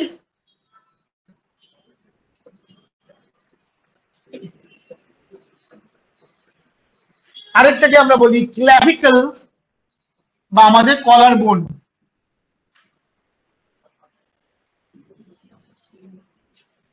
ক্ল্যাভিকল বা কলার বোন, ঠিক আছে। অবভিয়াসলি দুটোই দুটো দুটো করে থাকে, তার মানে পেক্টোরাল গার্ডেলে টোটাল 4টে বোন থাকে, 4, দুটো স্ক্যাপুলা দুটো ক্ল্যাভিকল। ক্ল্যাভিকল হচ্ছে আমাদের কলার বোন। এই স্ক্যাপুলার ক্ল্যাভিকলের গুরুত্ব হচ্ছে স্ক্যাপুলা একদিকে আপনার ক্ল্যাভিকল একদিকে স্টার্নামের সঙ্গে অ্যাটাচ, আরেকদিকে স্ক্যাপুলার সঙ্গে অ্যাটাচ। আর এই ক্ল্যাভিকল বা কলার বোন হচ্ছে আমরা যখন আমরা যখন এমব্রায়োনিক স্টেজে থাকি, আমাদের শরীরে প্রথম যে বোন তৈরি হয় তার নাম ক্ল্যাভিকল। শরীরে যে প্রথম অস্থি তৈরি হয় তার নাম ক্ল্যাভিকল, ঠিক আছে। যখন আমরা মায়ের পেটে থাকি তখন যে প্রথম বোন তৈরি হয় সেটার নাম ক্ল্যাভিকল বা কলার বোন, ঠিক আছে। আচ্ছা, এবার হচ্ছে শোল্ডার বেড। আমি একটু আগে বলছিলাম এটা ফ্ল্যাট বোন বলি। এই শোল্ডার বেডে 3টে ভাগ আছে। শোল্ডার ব্লেড 3টে ভাগ আছে কেন? স্ক্যাপুলা বা শোল্ডার ব্লেড এটা ভাগগুলো না জানলেও যে জিনিসটা জানার দরকার সেটা হচ্ছে 3টে ভাগের আছে। কিন্তু এই শোল্ডার ব্লেডটা যদি এই তো আমাদের শোল্ডার ব্লেডটা, শোল্ডার ব্লেডের সঙ্গে কলার বোনটা লেগে রয়েছে। এই শোল্ডার ব্লেডটা ফ্ল্যাট হয়ে এদিকে যখন ঘুরছে, অর্থাৎ হিউমারাস, এই যে আপার আর্মের যে বোনটা, হিউমারাসের মাথাটা গোল হেডটা ওই শোল্ডার ব্লেডের ক্যাভিটির মধ্যে ঢুকে থাকে। শোল্ডার ব্লেডের ক্যাভিটির মধ্যে ঢুকে থাকে বলি আমরা হাতটাকে এরকম সব দিকে ঘোরাতে পারি, ঠিক আছে। বল এন্ড সকেট জয়েন্ট বলি, জয়েন্ট যখন পড়াবো তখন বলবো। তো এই যে ক্যাভিটি যার মধ্যে এটা ঢুকে থাকে, স্ক্যাপুলার যে ক্যাভিটি, সেই ক্যাভিটিটার নাম হচ্ছে গ্লেনয়েড ক্যাভিটি। একটা ফাঁকা জায়গা না থাকলে সেখানে অন্য একটা বোনের মাথা ঢুকবে কি করে? Glenoid cavity. গ্লেনয়েড ক্যাভিটি হচ্ছে যেখানে হচ্ছে কি হচ্ছে আর্টিকুলেশন অফ হিউমারাস হেড, হিউমারাসের মাথাটা ঢুকছে। এবার ভাবুন আপনার বোনের স্ট্রাকচারটা কিভাবে এক্সিয়াল আর অ্যাপেন্ডিকুলার কিভাবে জুড়ে পুরো বডিটাকে একটা কভার করার চেষ্টা করছে। এই আমরা শোল্ডার ব্লেড, শোল্ডার ব্লেডের এই ফ্ল্যাট জায়গাটাকে বডি বলে। আর দেখবেন একটা উঁচু জায়গা থাকে, একটু পুরো শোল্ডার ব্লেডটার মধ্যে একটা পয়েন্ট একটু উঁচু থাকে, একটা টিপ উঁচু থাকে। সেই যে একটু উঁচু টিপটা, বেশি উঁচু টিপটার নাম হচ্ছে, এখানে লিখে দিচ্ছি, অ্যাক্রোমিয়ান প্রসেস। Acromion process. একটা দেখবেন শোল্ডার ব্লেডটা এরকম হাতটা যদি টেনও রাখেন, ফ্ল্যাট রাখেন, দেখবেন একটা জায়গায় একটু উঁচু লাগবে টিপ। এই যে উঁচু অংশটা, সেই উঁচু অংশটাকে বলে অ্যাক্রোমিয়ান প্রসেস। আর এই যে শোল্ডার ব্লেডটা ঘুরলো, ঘুরে একটা রকম কাপ লাইক স্ট্রাকচার তৈরি করছে যার মধ্যে হিউমারাসের মাথাটা ফিট হয়েছে এবং আমরা হাতটা ঘোরাতে পারছি। হিউমারাসের হেডটা যে জায়গাটা ফিট হয় এই ফাঁকা জায়গাটাকে বলে গ্লেনয়েড ক্যাভিটি, তার মধ্যে হিউমারাসের মাথাটা ঢুকেছে। এই যে অনেক সময় বলে না যে ফ্রোজেন শোল্ডার হয়েছে, ফ্রোজেন শোল্ডার মানে কি হয়েছে? ফ্রোজেন শোল্ডার মানে কোনোভাবে এই জায়গাতে গ্লেনয়েড ক্যাভিটিটাতে চোট পেয়ে বা কোনো কারণে হিউমারাসের মাথাটা এমন ভাবে আটকে আছে যে ওটা আর মুভ করতে পারছে না। ওটা তো বল এন্ড সকেট জয়েন্ট মুভ করার কথা, সেটা মুভ করতে পারছে না। তখন বলছে প্রচন্ড এখানে ব্যথা হয়েছে, শোল্ডার ফ্রোজেন শোল্ডার হয়েছে, প্রচন্ড ব্যথা হয়েছে, ঠিক আছে। তো প্লেয়ারদের তো হয়ই হামেশাই, আমাদেরও অনেক সময় হয়, হ্যাঁ, ফ্রোজেন শোল্ডার। তো সেইটা হচ্ছে এটা তখন এই free movement of humerus head আর হয় না, সেটা হতে পারে, তখন ওই হাতে ব্যথা, যন্ত্রণা ইত্যাদি হয়। তো এটা হলো স্ক্যাপুলার শেষ অংশ যেখানে হিউমারাসের মাথাটা ফিট হয়েছে। আর স্ক্যাপুলার অন্যদিকে অ্যাটাচ হয়ে আছে কলার বোন, যেটা বললাম। আবার কলার বোনের সঙ্গে অ্যাটাচ হয়ে রয়েছে স্টার্নাম। তাহলে ভাবুন কিভাবে স্ট্রাকচারটা পুরো আপনার বডিকে সব দিক থেকে মানে কাভার করে রাখছে। তাহলে এটা হলো পেক্টোরাল গার্ডেন। 2 নম্বর হচ্ছে পেলভিক গার্ডেন। এটা আপার পার্ট অফ দ্য বডিকে প্রোটেকশন দিচ্ছে। 2 নম্বর পেলভিক গার্ডেন আবার কোমরের অংশটাকে প্রোটেকশন দিচ্ছে। পেলভিক গার্ডেন বা এটাকে হিপ গার্ডেলও বলে, হিপ গার্ডেলও বলে। এই পেলভিক গার্ডেল বা হিপ গার্ডেল বা পেলভিস, যেটা খুব সহজ কথায় আমরা বলি, এটা দুটো কক্সাল বোন দিয়ে তৈরি। এটা দুটো two coxal bones, two coxal bones, ঠিক আছে? এই দুটো কক্সাল বোন বা এদের ইনোমিনেট বোনও বলে, যাক একটা নাম জানলেই চলবে। টু কক্সাল বোন, এই কক্সাল বোনটা আবার জুড়েছে কার সঙ্গে জানেন? জুড়েছে স্যাক্রামের সঙ্গে। আমি বললাম না সব দিক থেকে আস্তে পিস্তে বাজছে, তাহলে স্যাক্রামের সঙ্গে বাঁধা মানে কি হলো? আপনার সেই এক্সিয়ালের সঙ্গে অ্যাপেন্ডিকুলারি কানেকশন হয়ে গেল, স্যাক্রামের সঙ্গে বাঁধলো, এবং এই দুটো কক্সাল বোন আর স্যাক্রামকে মিলে আমরা বলি আমাদের পেলভিস বা কোমর, কোমরের হিপ বা পেলভিস, ঠিক আছে? এবার এই যে কক্সাল বোন বললাম, এটা একটা কক্সাল বোনই একদিকে আরেকদিকে আরেকটা, কিন্তু কক্সাল বোন অ্যাকচুয়ালি আবার 3টে বোন ফিউজ হয়ে তৈরি হয়েছে। কি কি? Ilium, ischium, pubis. Ilium, ischium, pubis, 3টে বোন মিলে এই 3টে জুড়ে ফিউজ হয়ে, এই 3টে ফিউজ হয়ে এই কক্সাল বোনটা তৈরি হয়েছে। ইলিয়াম, ইসচিয়াম, পিউবিস, ঠিক আছে?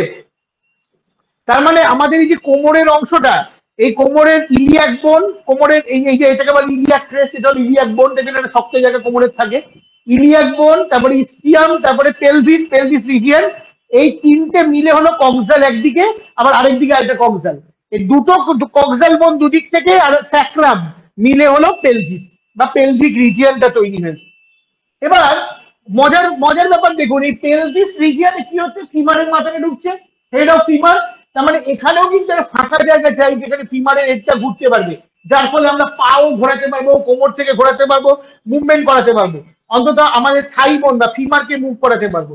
সেই যে ফাঁকা জায়গা, ঠিক আছে, এই যে বোনগুলো ফিউজ করেছে সেখানে একটা ফাঁকা জায়গা থাকে পয়েন্ট অফ ফিউশনে, সেই ফাঁকা জায়গাটাকে আমরা বলি ক্যাভিটি। একটা ক্যাভিটি তৈরি হয়, সেই ক্যাভিটিটার নাম হচ্ছে অ্যাসিটাবিউলাম,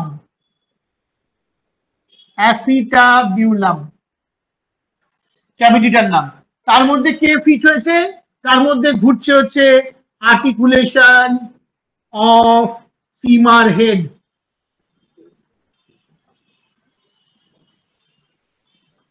আর্টিকুলেশন অফ ফিমার হেড, অর্থাৎ ফিমারের মাথাটা, ফিমার হেডও কিন্তু বল এন্ড সকেট জয়েন্ট, ঠিক শোল্ডারের মতন। ও ফিমার হেডটাও কিন্তু ওইখানে মুভ করতে পারছে ওই অ্যাসিটাবুলামের ভেতরে। অ্যাসিটাবুলাম না থাকলে কিন্তু ফিমার হেড মুভ করতে পারতো না, ক্যাভিটিটা তৈরি হতো। তাহলে এইদিকে ইলিয়াম, ইসচিয়াম, পিউবিস একদিকের কক্সাল বোন, আবার আরেকদিকে ইলিয়াম, ইসচিয়াম, পিউবিস কক্সাল বোন।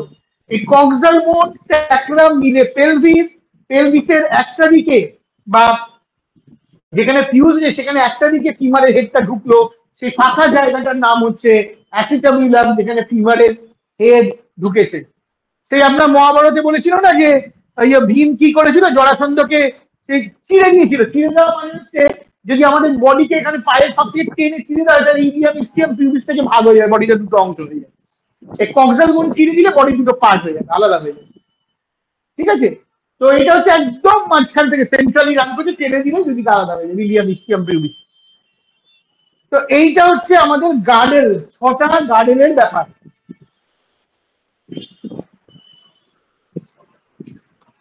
দুটো, এই দুটো পেলভিক গার্ডেল দুদিক থেকে দুটো পেলভিক গার্ডেল যে পয়েন্টে মেশে সেই জায়গাটার নাম আছে বলে দিই। টু পেলভিক গার্ডেলস জয়েন, অবশ্যই দুই থেকে জয়েন করছে, জয়েন এক, যে জায়গাটা জয়েন করে তার নাম হচ্ছে symphysis pubis, PUBIS, symphysis pubis.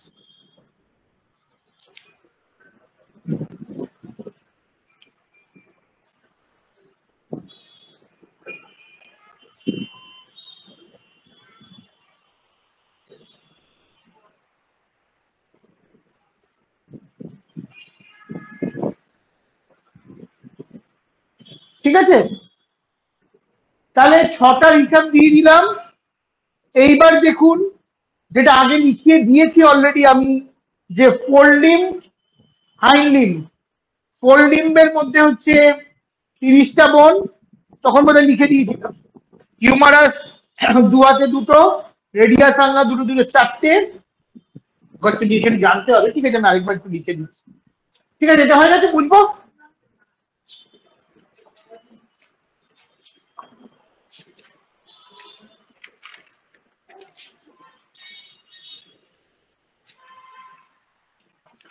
Yes.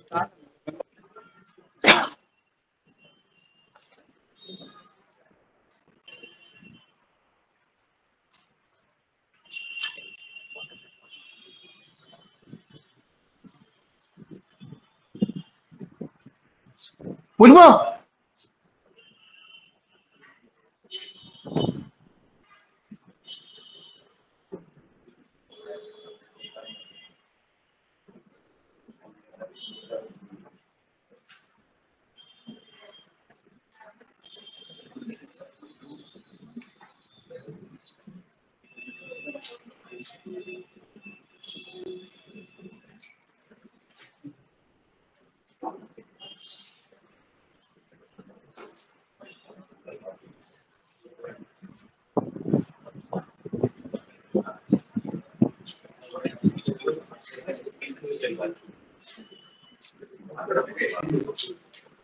এবার হচ্ছে 1 নম্বর গার্ডেন হয়ে গেল, তারপর হচ্ছে ফোর লিভস,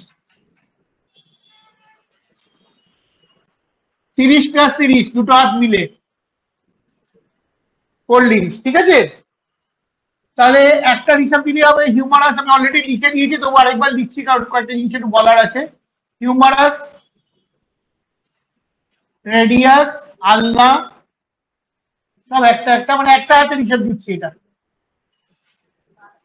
রেডিয়াস, আলনা, কার্পলস,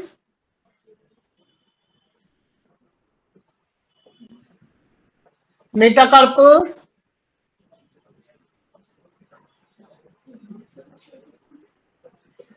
ফ্যালেঞ্জেস।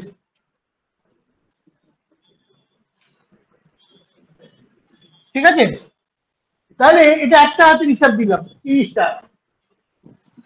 বারবার বলছি, মনে রাখবেন আমাদের শোল্ডার থেকে এলবো পর্যন্ত যে অংশ, তাকে আমরা বলি আপার আর্ম। ঠিক আছে, বা ফোর আর্ম, ফোর আর্ম বা আপার আর্ম। আপার আর্ম বলারই ভালো। আপার আর্মে একটাই কিন্তু বোন থাকে, হিউমারাস, যার মাথাটা গ্লেনয়েড ক্যাভিটির মধ্যে হেডটা ঘুরছে। ঠিক আছে, আমাদের লোয়ার আর্ম, যেটা আমাদের এলবো জয়েন্ট থেকে রিস্ট পর্যন্ত, লোয়ার আর্ম আর্মে দুটো বোন থাকে। সামনের এই বোনটাকে আমরা বলি রেডিয়াস, যেটা পয়েন্টিং দ্য থাম, আর নিচের এই বোনটা যেটা পয়েন্টিং দ্য স্মল ফিঙ্গার, সেটাকে আমরা বলি হচ্ছে আলনা। রিস্ট বোন গুলোকে বলি কার্পলস, 8টা থাকে। 8টা রিস্ট বোন থেকে 5টা আঙুলে ঢুকলো, 5টা মেটাকার্পল। আর আঙুলের যে গিট গুলো, সেইগুলোকে বললাম 4টে আঙুলে 3টে করে থাকে, 12টা, আর 2 আঙুলে 2টো থাকে, তাহলে টোটাল 14টা। এটা হলো হিসাব। এবার এখানে যেটা বলার ব্যাপার হচ্ছে, সেটা হচ্ছে, আচ্ছা ওটা তো জয়েন্ট পড়ানোর সময় বলবো। ঠিক আছে, তাহলে এইটা হলো আমার 30টার হিসাব। অবভিয়াসলি অন্য হাতেও 30টা। এই হলো হিসাব।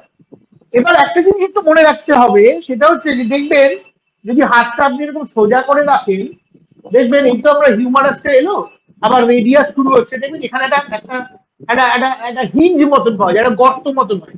ফোল্ড করলে সেটা পাবেন না, এমনি রাখলে হাতটা স্ট্রেট, দেখবেন একটা হিঞ্জ পাবেন। এই জায়গাটা একটা নাম আছে, মানে এটা হচ্ছে রেডিয়াস আর হিউমারাসের জাংশনে থাকে। হিউমারাস অ্যান্ড রেডিয়াস জাংশন, বা যেটাকে আমরা কি বলি এলবো জয়েন্ট। এলবো জয়েন্টে একটা ডিপ্রেশন, এটাকে একটা ডিপ্রেশন বলা যেতে পারে, একটা গর্ত মতো থাকে ডিপ্রেশন। এলবো জয়েন্টে একটা ডিপ্রেশন থাকে, যে ডিপ্রেশনটার নাম হচ্ছে ওলেক্ট্রেনন প্রসেস।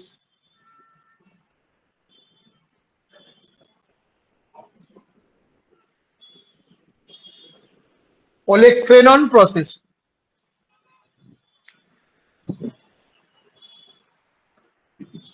ঠিক আছে, এবার আমরা আসছি ফাইন লিম। ফাইন লিমও সেই 30+30 হিসাব, প্যাটেলাটা অ্যাড হবে, আরেকবার ডিভিশনও হয়ে যাচ্ছে।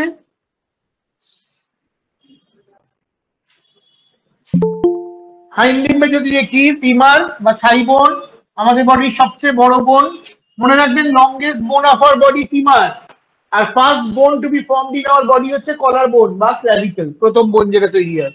ফিমার হচ্ছে সবচেয়ে বড় বোন, লার্জেস্ট। Femur, tibia,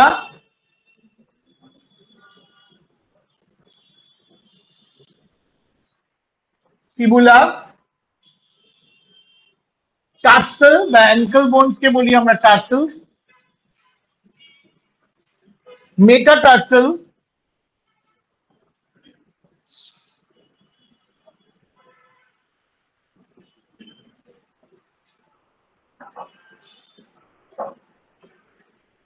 ফ্যালেঞ্জেস। খালি মনে রাখবেন হাতের বুড়ো আঙ্গুলকে থাম বলে, পায়ের বুড়ো আঙ্গুলকে বলে গ্রেট টো বা বিগ টো, বিগ টো বা গ্রেট টো পায়ের বুড়ো আঙ্গুলকে বলে, ওর কিন্তু দুটো থাকে আর কি ফ্যালেঞ্জেস। তো এই হলো হিসাব। এর সঙ্গে কি যেন অ্যাডাম একটা বললাম, প্যাটেলা, মনে আছে প্যাটেলা বললাম, যেটা আমাদের মালাই মালাই থাকে। প্যাটেলা থাকলে, প্যাটেলাটা অ্যাকচুয়ালি আমাদের এই যে আমরা পাটাকে দোলাচ্ছি, এটা একটা রেস্ট্রিক্টেড মুভমেন্ট প্যাটেলা করে। অনেক সময় লোকের পড়ে গিয়ে না মালাই থেকে ভেঙে যায়। যদি মালাই থেকে দুটো টুকরো হয় তখন সার্জন তারপর দিয়ে জুড়ে দেওয়ার চেষ্টা করে, কিন্তু যদি অনেক টুকরো ভেঙে যায় তখন আর ওটাকে,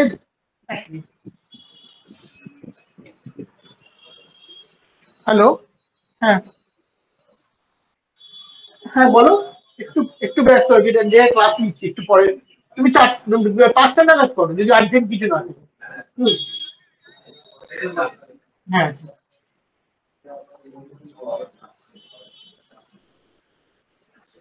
তো যখন অনেকগুলো ভেঙে যায় মানে মালাই থেকে, তখন ফেলে দেয় মালাই থেকে যায় আর রাখে না, মানে ওটা জোড়া যায় না। এবার মালাই থেকে ফেলে দিলে সমস্যা যেটা হয় যে পায়ের মানে হাইপার ফ্লেকশন, আমি পড়াবো ফ্লেকশন অ্যাবডাকশন অ্যাডাকশন মুভমেন্ট গুলো পড়াবো, এই হাইপার ফ্লেকশন মানে বেশি বেশি তখন পাটা মুভ করে আর কিছু না। মানে প্যাটেলার, প্যাটেলার অ্যাকচুয়ালি গুরুত্ব হচ্ছে ভেতরকার লিগামেন্ট এবং এগুলোকে কিছুটা প্রোটেকশন দেওয়া, কিন্তু যদি ওই রকম ভাবে ভেঙে যায় তখন সেটাকে আর রেখে খুব একটা লাভ হয় না, মানে অনেক টুকরো হয়ে গেলে ওটা কিছু করা যায় না। যেরকম কলার বোন ফ্র্যাকচার হলে আপনি কোনোদিন স্প্রিং ফিং লাগাতে পারবেন, রেস্ট ছাড়া কোনো উপায় নেই, কলার বোনে কোনো আর ট্রিটমেন্ট হয় না। কলার বোন ফ্র্যাকচার হয় বাচ্চাদের হয়, পড়ে টরে গেলে খাট থেকে খুব কমন, তো বাচ্চাদের হলে অটোমেটিক্যালি এটা জুড়ে যাবে, কিছু করা যাবে না। যেমন রিবস যদি আপনি ফ্র্যাকচার যদি পড়াবো, রিবস ফ্র্যাকচার হলেও কিন্তু ওই সে আজকাল এখন ইয়ে বেরিয়েছে, ওই একটা সাপোর্ট দেওয়া যাতে বেশি না নড়ে, কিন্তু আগেকার দিনে তো ছিল না, বলতো বেড রেস্ট, ও এমনি এমনি রিব জুড়ে যাবে। ঠিক আছে, তো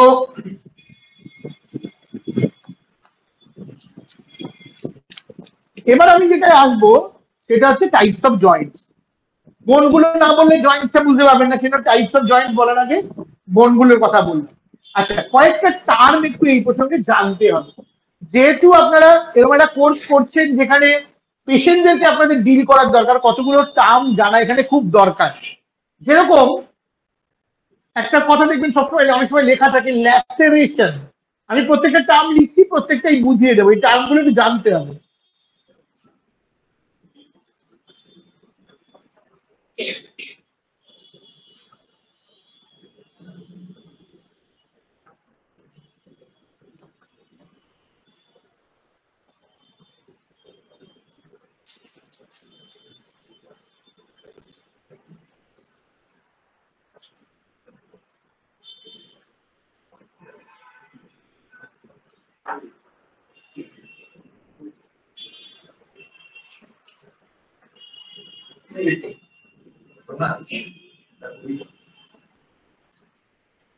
কি কি টার্ম গুলো লিখলাম দেখুন, অনেকগুলো টার্ম লিখেছি। প্রথম হচ্ছে সবার আগে লিখেছি ল্যাসারেশন। ল্যাসারেশন কথার মানে হচ্ছে যে আমাদের ছোটবেলায় সেই খেলতে ফেলতে গেলে হয়তো ছড়ে গেছে কিন্তু ব্লিডিং হয়নি, নুন ছালটা উঠেছে, মানে এপিডার্মিসটা ড্যামেজ হয়েছে, ডার্মিস ড্যামেজ হয়েছে। কেন? এপিডার্মিসের 5টা স্তর, তারপরে ডার্মিস, ডার্মিসই আপনার প্রথম ব্লাড ভেসেল আছে। রক্ত না বেরোনো অর্থাৎ নুন ছাল উঠে গেছে, রক্ত বেরোয়নি, সেই টার্মটাকে বলে ল্যাসারেশন। অর্থাৎ ছুঁয়ে গেছে বা ঘষে গেছে, বা ল্যাসেরেশন আরেকটা কথা বলছে অ্যাব্রেশন বলে, মানে ঘষে গেছে কিন্তু এমন ভাবে ঘষেনি যে ভেতরকার অংশটাও ড্যামেজ হয়েছে। তারপর হচ্ছে কাট। কাট হচ্ছে পরিষ্কার কেটে গেছে, রক্ত বেরোচ্ছে, তাহলে অনেকটা ডিপ হয়েছে। কাট মানে ডিপ হয়েছে, ঠিক আছে। নেক্সট হচ্ছে কনটিউশন। কনটিউশন মানে চিপে যাওয়া। বাচ্চাদের হয় দরজার মাঝখানে আঙুল ঢুকিয়ে ফেলবে, চিপে গেল। যারা ইন্ডাস্ট্রিতে কাজ করে মেশিনের মধ্যে অনেক সময় আঙুল চিপে যায়, মারাত্মক, আঙুল কেটে পড়তে পড়ে যায়। কনটিউশন মানে প্রেস বিটুইন অবজেক্ট, মানে ভারী কোনো জিনিসের মধ্যে চিপে যাও, তাকে বলে কনটিউশন, ঠিক আছে। অ্যাভালশন। অ্যাভালশন মানে উপড়ে যাওয়া, নখ উপড়ে যায়। খেলতে খেলতে গেলে তো নখ উপড়ে যাওয়া খুব কমন ব্যাপার, হ্যাঁ, নখ উপড়ে যাওয়া, তাকে বলে অ্যাভালশন। তাহলে কাট, ল্যাসেরেশন, কনটিউশন, অ্যাভালশন, ঠিক আছে। পেনটা আমি এখন বলছি না, কারণ আমার ইচ্ছা আছে নেক্সট ডে যে ক্লাসটা অনলাইন হবে সেখানে একটু পেনটা ডিসকাস করবো, কত রকমের পেন হয়, কি হয়, এরকম জানা দরকার। পেন মানে একটা যন্ত্রণা, ব্যথা, এটুকু জাস্ট বলছি। অ্যাব্রেশন ওই ল্যাসেরেশন মতনই, মানে ঘষে যাওয়া, ছাল উঠে যাওয়া, কিন্তু ব্লিডিং না হওয়া। ব্লিডিং হলে কাট, মানে ডিপ হতে হবে, ঠিক আছে। নামনেস। নামনেস মানে অসাড় হয়ে যাওয়া, যেমন অনেকক্ষণ এভাবে বসে থাকলে উঠতে গেলে উঠতে পারছেন না, কেন? সেখানে সার্কুলেশনটা হচ্ছে না, রক্ত সঞ্চালনটা টেম্পোরারি বন্ধ হয়ে গেছে। একটু পাটা ঝাঁকান, একটু মুভমেন্ট করুন, সার্কুলেশন আসুন, তারপর সেটাকে বলে নামনেস, ঠিক আছে। অসাড় হয়ে যাওয়া, অনেকক্ষণ একভাবে বসে কাজ করলে এটা হয়। বয়স্ক লোকেদের এমনিতে অনেক সময় সাপ্লাই ঠিক মতো না হলে তার জন্য হয়। স্টিফনেস। স্টিফনেস মানে এই ঠান্ডার সময় এখন পড়ছে, স্টিফনেসটা খুব কমন। সকালে ঘুম থেকে উঠলে দেখলেন ঘাটটা ঘোরাতে পারছেন না, পিঠটা নাড়তে পারছেন না, কোনো কারণে ঠান্ডা লেগে লেগে এমন হয়েছে আপনি মুভমেন্ট করতে পারছেন, এটা স্টিফনেস। হ্যাঁ, বলে একটু এক্সারসাইজ করলাম, একটু রোদ্দুরে দাঁড়ালাম, একটু গরম নিয়ে করলাম, ভাল লাগছে, বা একটু গরম জলে স্নান করলাম, তখন একটু ভাল লাগছে, সেটাকে বলে স্টিফনেস। স্প্রেন। স্প্রেন জেনারেলি মাসেলের হয়। স্প্রেন মানে মাসেলটা ছেড়েনি কিন্তু মাসেলটা চোট পেয়েছে, চোট পাওয়া, তাকে বলে স্প্রেন। আমি স্প্রেনটাও ডিটেলে পড়াবো একটু বাদেই, সেই জন্য এখন আর বলছি না। আরেকটা কথা দেখবেন, টিংলিং, ঝিঝি ধরা যেটাকে বলে। এই নামনেস আর টিংলিং হচ্ছে খুব রিলেটেড। নামনেস হলে ব্লাড সাপ্লাই নেই, আর টিংলিংও হচ্ছে যখন আমরা একভাবে আমরা বসে থাকি তখন সাপ্লাইয়ের সঙ্গে সঙ্গে আমাদের নার্ভ গুলো একটু সেই জায়গায় অ্যাফেক্টেড হয়, সেইটাকে বলা হয় টিংলিং। ঝিঞ্জি ধরা, যেটা ঝিনঝিন ধরা বা ঝিঝি ধরা যেটাকে বলে। এই নামনেস আর টিংলিং হচ্ছে একদম ওতপ্রোতভাবে জড়িত দুটো, ঠিক আছে। আমি আমি যখন ডিসঅর্ডার বলবো তখন এগুলোতে কিছু কিছুতে আসবো, যাই হোক, ঠিক আছে। এটা একটু বলার ছিল, বলে দিলাম টার্মগুলো, কারণ এই টার্মগুলো অনেক সময় প্রেসক্রিপশনে ইত্যাদি জায়গাতে লেখা থাকে। হ্যাঁ, কনফিউশন মানে দুটো ভারী জিনিসের মধ্যে চিপে যাওয়া, যেটাকে চিপে যাওয়া বলে, প্রেস বিটুইন অবজেক্টস, পিআরইএসএস। আর অ্যাভালশন মানে উপড়ে যাওয়া, নখ উপড়ে গেল, অ্যাভালশন, ঠিক আছে। হুম, ওরও পরে বলবো, যখন পড়াবো তখন বলবো, এখন ওটাই যাই।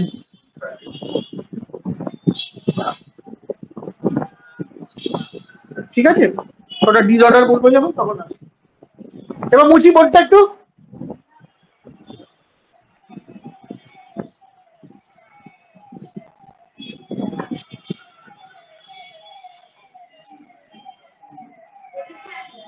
হ্যাঁ,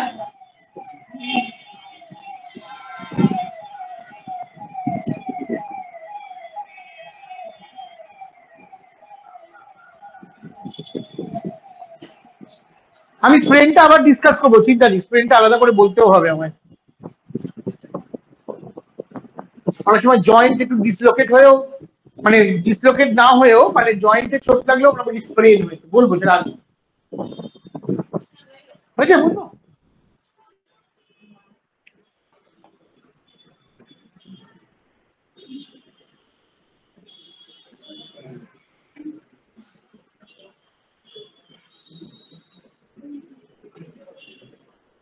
অ্যানাটমি কিন্তু খুবই জটিল একটা জিনিস, আমি চেষ্টা করছি যতটা সহজে বলা সম্ভব।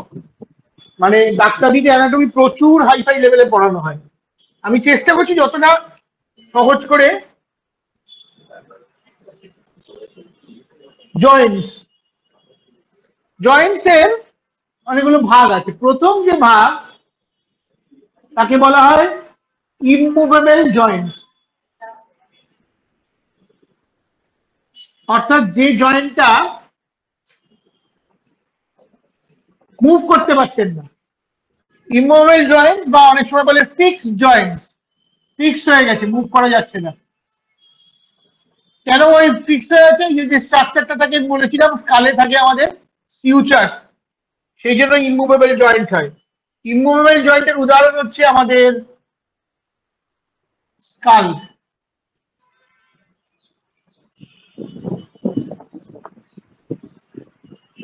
স্কাল বোন গুলো একদমই নড়াচড়া করানো যায় না। 2 নম্বর,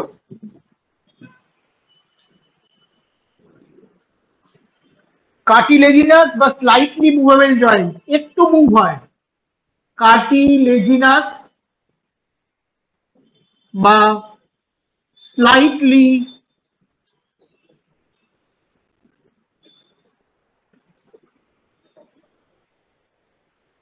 মুভেবল জয়েন্ট। এটা হচ্ছে আমাদের একটু আগে বললাম সিম্ফাইসিস পিউবিস,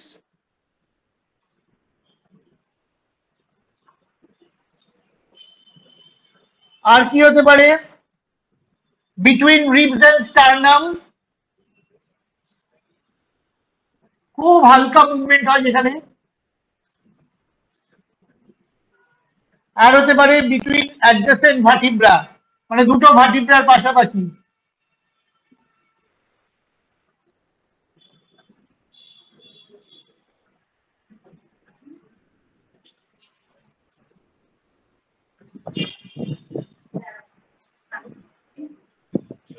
ঠিক আছে। 3 নম্বর, 3 নম্বর, 3 নম্বর, ও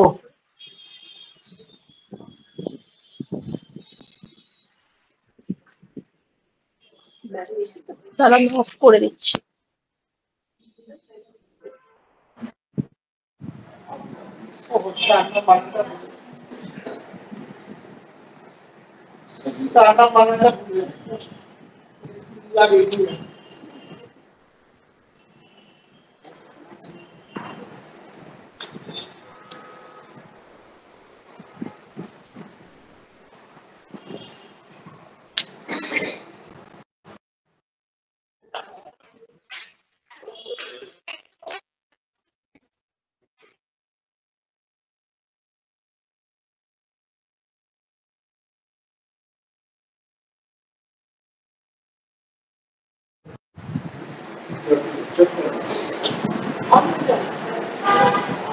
কানেক্ট তো হয়ে গেছে।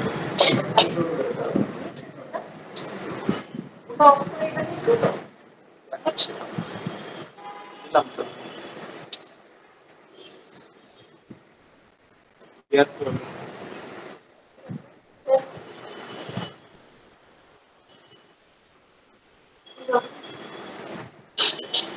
কি নামে আছে?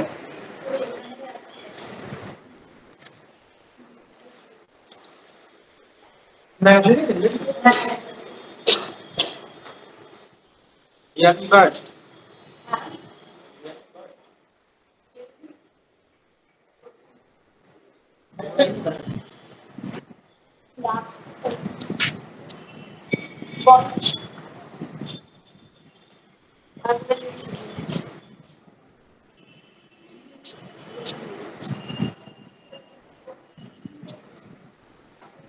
হ্যালো।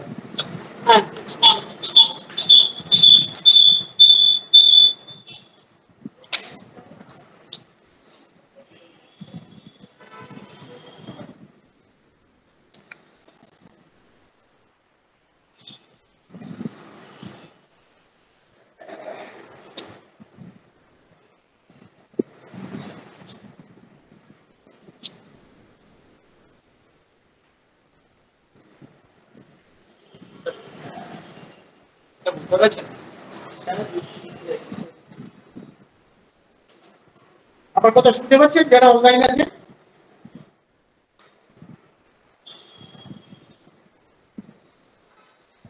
আমার কথা শোনা যাচ্ছে যারা অনলাইনে আছেন?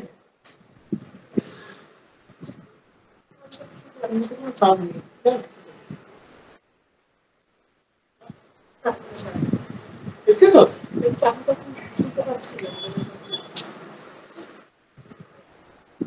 3 নম্বর হচ্ছে সাইনোভিয়াল। এখানে কোনো কিন্তু আওয়াজ হচ্ছে না। সাইনোভিয়াল और पीटी मूवमेंट जॉइंट। হ্যাঁ সাইনোভিয়াল আর পীটি মুভমেন্ট জয়েন্ট, ঠিক আছে? মানে যে জয়েন্টটা খুব সহজে মুভ করা যায়, ঠিক আছে? এখানে কি থাকবে, সাইনোভিয়াল কথার মানেই হচ্ছে সাইনোভিয়াল একটা ক্যাভিটি থাকবে, ফাঁকা জায়গা থাকবে, তার মধ্যে একটা ফ্লুইড থাকবে যার নাম সাইনোভিয়াল ফ্লুইড। সাইনোভিয়াল ফ্লুইড তার সঙ্গে অবভিয়াসলি এর এক্সাম্পল হচ্ছে, মূল এক্সাম্পল হচ্ছে এই দুটো আমাদের হাঁটু, নি, শোল্ডার। শোল্ডার সাইনোভিয়াল আর পীটি মুভমেন্ট জয়েন্ট, ঠিক আছে? ফাঁকা জায়গা থেকে সাইনোভিয়াল ফ্লুইড থেকে যে হাঁটুতে দেখা হয়, সাইনোভিয়াল ফ্লুইড আস্তে আস্তে কনসেন্ট্রেশন কমতে থাকে, তখন কি হয় আপনার এই ফিমারের সঙ্গে এক কাটলেট গুলো হয়ে যায়, তখন ফিমারের সঙ্গে টিবিয়ার মাথাটা ঘষা যায়, তার জন্য অস্টিও আর্থারাইটিস বা হাঁটুতে যে যন্ত্রণা হয়, ঠিক আছে? এর অনেকগুলো ভাগ আছে এই পীটি মুভমেন্ট জয়েন্টে, ভাগগুলো জানতে হবে। প্রথম হচ্ছে ball and socket joint. Ball and socket joint. Ball and socket joint হচ্ছে খুব সহজ এক্সাম্পল, এটা অলরেডি পড়ানো হয়ে কিন্তু তৈরি। এই হিউমারাসের মাথাটা ফিট হচ্ছে গ্লিনয়েড ক্যাভিটির মধ্যে। হিউমারাসের বল, হিউমারাস হেড, তার মধ্যে ফিট হচ্ছে গ্লিনয়েড ক্যাভিটি। এটা একটা একদম টিপিক্যাল বল এন্ড সকেট জয়েন্টের এক্সাম্পল। ফিমার হেড ফিট হচ্ছে অ্যাসিটাবিউলাম। এটা হলো বল এন্ড সকেট জয়েন্টের টিপিক্যাল এক্সাম্পল, ঠিক আছে? হিউমারাস হেড গ্লিনয়েড ক্যাভিটিতে ঢুকছে, ফিমার হেড অ্যাসিটাবিউলামে ঢুকছে। Ball and socket joint. Hinge joint.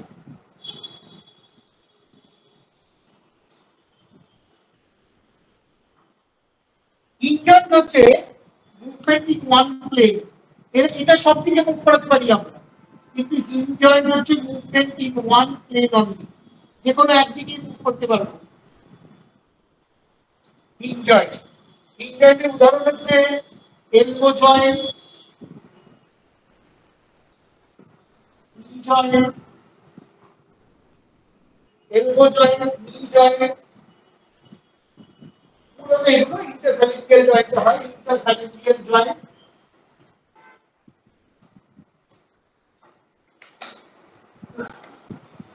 Joint মানে দুটো মনে লিঙ্ক বা কানেকশন। এরকম দেখুন, হিঞ্জ মানে হচ্ছে যেটা একটা প্লেনেই মুভ করা যায়। হিঞ্জ জয়েন্ট, হিঞ্জ, এই যে আমাদের এলবো, এই একটাই মুভ করছে, এদিকে কিন্তু ভেঙে যায়, একটা একটা প্লেনেই মুভ করছে। সেম হাঁটু ওটাই, হাঁটু উল্টো দিকে গেলে ভেঙে যায়। তাহলে এলবো জয়েন্ট, নি জয়েন্ট, ইন্টারফ্যালেঞ্জিয়াল, আঙুল তো জানি পেছন দিকে যাওয়া যায় না, শুধু একদিকে ডানে, একটা প্লেনেই মুভ করে, তাদেরকে বলে হিঞ্জ জয়েন্ট। আগের দিনে বাড়িতে যে শিল থাকতো না কাঠের দরজায়, শিল যেন সে একদিকেই অপারেট হতো, অন্যদিকে হতো না, ঠিক ছিল, তার থেকেই নামটা এসেছে hinge joint. Pivot joint, pivot, pivot জয়েন্টের এক্সাম্পল হচ্ছে যেটা রোটেশন হয়, যেটা মাথাটা ঘোরাতে পারছি। কেন ঘোরাতে পারছি? সার্ভাইকালের প্রথম সার্ভাইকাল, যেটা অ্যাটলাস, এটার সঙ্গে আমার স্কাইটা বা আমার মাথাটা ঘুরছে, তাহলে এইটা হলো রোটেটরি মুভমেন্ট বলি আমরা, রোটেটরি মুভমেন্ট। পিভট কথার মানেই থাকে একটা পয়েন্ট থেকে চারদিকে ঘোরার ক্ষমতা, রোটেটরি মুভমেন্ট, একটার উপর একটা। এরকম joint between atlas and axis, joint between atlas and axis, joint between atlas and Axis.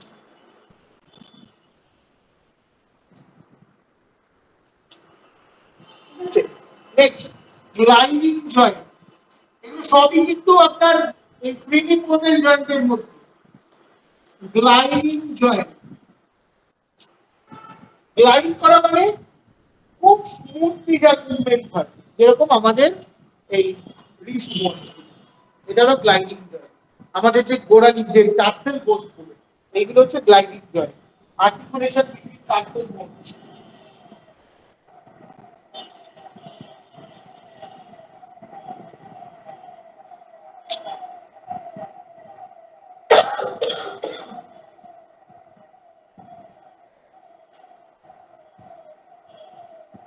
Tarsal bones, articulation between tarsal bones.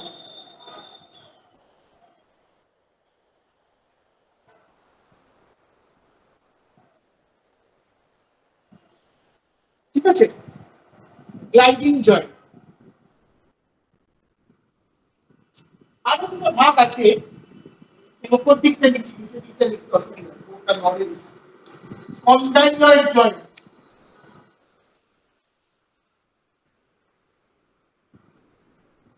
এটা হচ্ছে কন্ডাইলয়েড জয়েন্টটা হচ্ছে মেটাকার্পাল এন্ড ফ্যালেঞ্জেসের মধ্যে, joints between metacarpal and phalanges of fingers, joints between metacarpal, এখানে star mark দিচ্ছিলাম,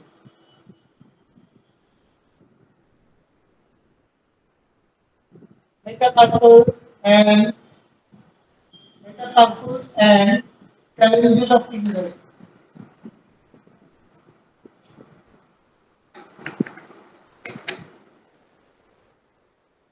Last character is saddle joint.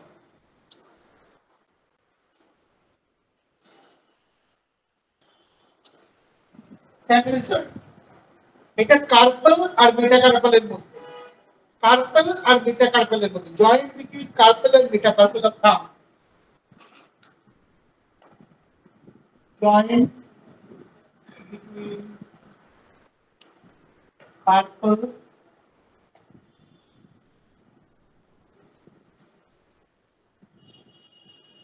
and metacarpal of thumb, শুধু পুরো আঙ্গুলে।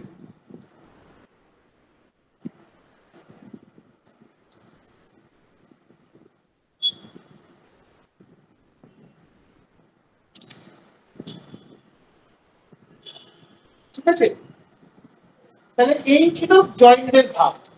এবার আমি যাব একটু ডিসঅর্ডার, জয়েন্টের ডিসঅর্ডার আর টাইপস অফ ফ্র্যাকচার একটু বলবো, এটা আগে ছোট ছোট হয়ে যায়।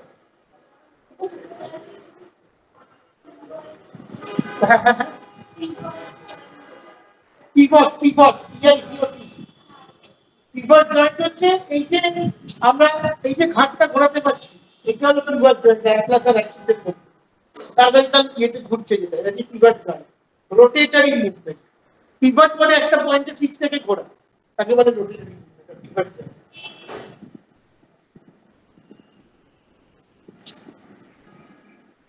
ঠিক আছে, বুঝবো?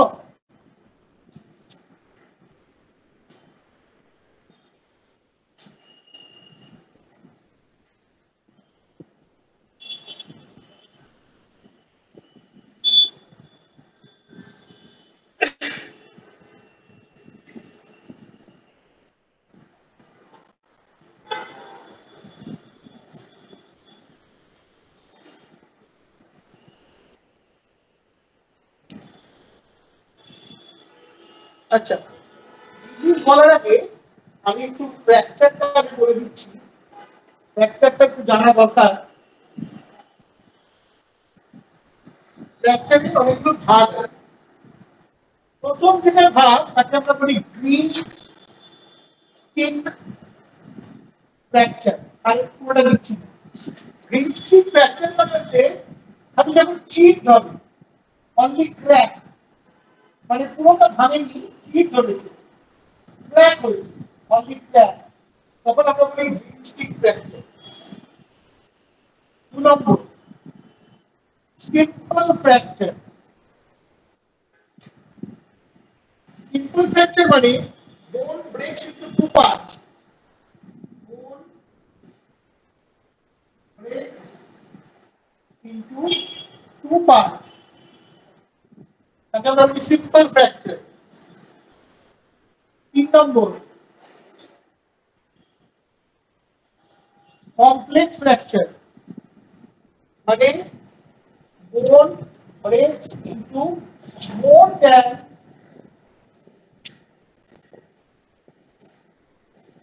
two parts. More than two parts. 4 নম্বর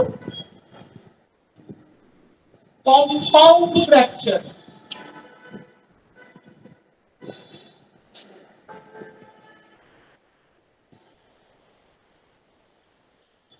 Compound fracture হচ্ছে complex fracture অবশ্যই তার সঙ্গে complex fracture এর সাথে কি হয়েছে fragment of bone comes out by skin মানে ভাঙা অংশটা স্কিন পুড়ে বেরিয়ে চলে এসেছে fragment of bone comes out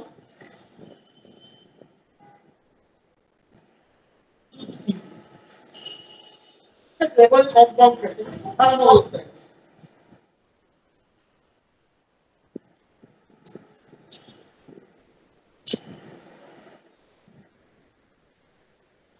আরেকটা লাস্ট ক্যাটাগরি যেটা পুরোটা রেয়ার কিন্তু হয় এটাকে বলে অ্যাভালসিভ ফ্র্যাকচার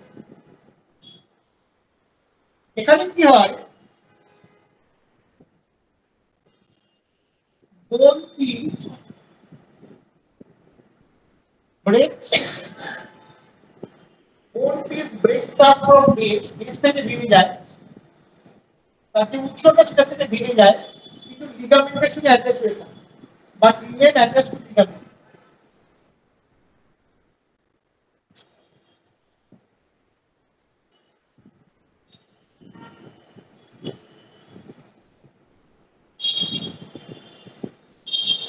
In one ধরনের fracture. তাহলে আমরা বলার কিছু নেই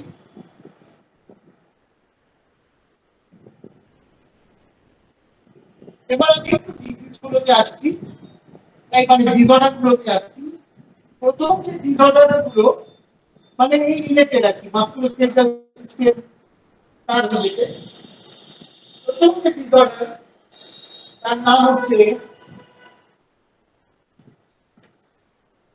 মাইস্থেনিয়া gravis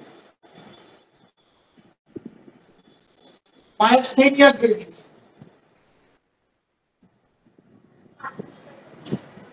Avulsive fracture AVULSID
myasthenia গ্রেভিসটা কি না মাইস্থেনিয়া গ্রেভিস একটা হচ্ছে বলতে পারেন অটোইমিউন ডিসঅর্ডার অটো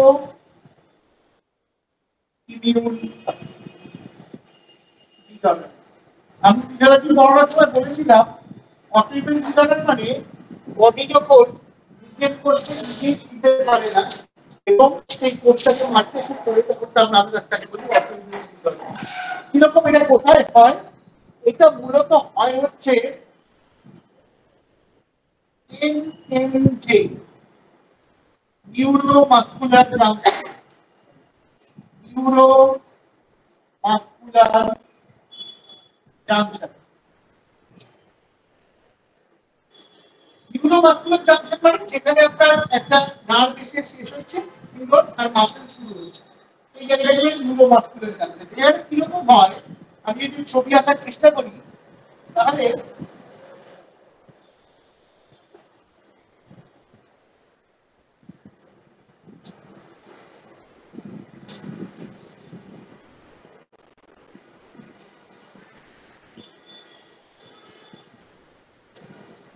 এইটা হচ্ছে ধরুন নার্ভটা শেষ হচ্ছে আর একটা মাসল শুরু হচ্ছে, এই পয়েন্টটাকে আমরা বলি সাইন্যাপস, স্নায়ু সন্নিধি বা সাইন্যাপস, আর এই স্ট্রাকচারটাকে বলছি নিউরোমাসকুলার জাংশন। এটা হচ্ছে এই জায়গাটা সাইন্যাপস বলা হয়, এটাকে বলা হয় pre synaptic part, pre synaptic zone, আর এটাকে বলা হয় পোস্ট সাইন্যাপটিক। তো ইলেকট্রিক্যাল ইম্পালস আসবে, এসে এখান থেকে এদিকে আসবে, তবেই মাসল স্টিমুলেট হবে, মাসল কন্ট্রাক্ট বা রিল্যাক্স করবে। এখন ইলেকট্রিক্যাল ইম্পালস কি লাফিয়ে আসবে না লাফিয়ে আসবে, কি করে আসবে না এর ভেতরে এরকম ছোট ছোট আকৃতি এরকম ভেসিকলস থাকে, এগুলোকে আমরা বলি সাইন্যাপটিক ভেসিকলস। এই ভেসিকলস গুলোর মধ্যে এক ধরনের পদার্থ থাকে, কেমিক্যাল সাবস্টেন্স থাকে, যার নাম হচ্ছে, আমি একটা বলছি বডিতে অনেক আছে, আমি একটা নাম দিয়ে বোঝানোর চেষ্টা করছি, অ্যাসিটাইলকোলিন।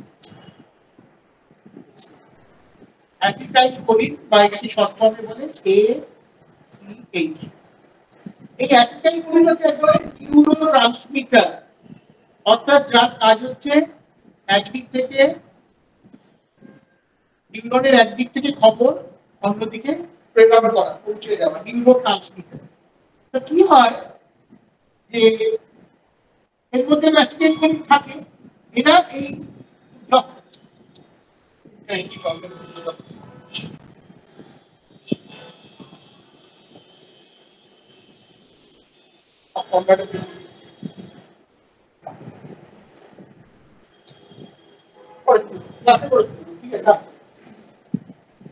তো এই এই এই ভেসিকল গুলোর মধ্যে এই ভেসিকল গুলোর মধ্যে এই অ্যাসিটাইলকোলিনটা থাকে। কি হয় যখন এখান থেকে ইলেকট্রিক্যাল ইম্পালস এদিকে যাবে, তখন এই এই যে মেমব্রেনটা, এই মেমব্রেনের গায়ে প্রচুর ক্যালসিয়াম চ্যানেল থাকে, এখানে প্রচুর ক্যালসিয়াম আয়ন থাকে, ক্যালসিয়াম অণু। এই ক্যালসিয়াম চ্যানেলগুলো দিয়ে এই ক্যালসিয়াম অণু ভেতরে ঢুকতে থাকে, অনেক চ্যানেল থাকে যার মধ্যে দিয়ে ক্যালসিয়াম অণু ভেতরে ঢুকবে।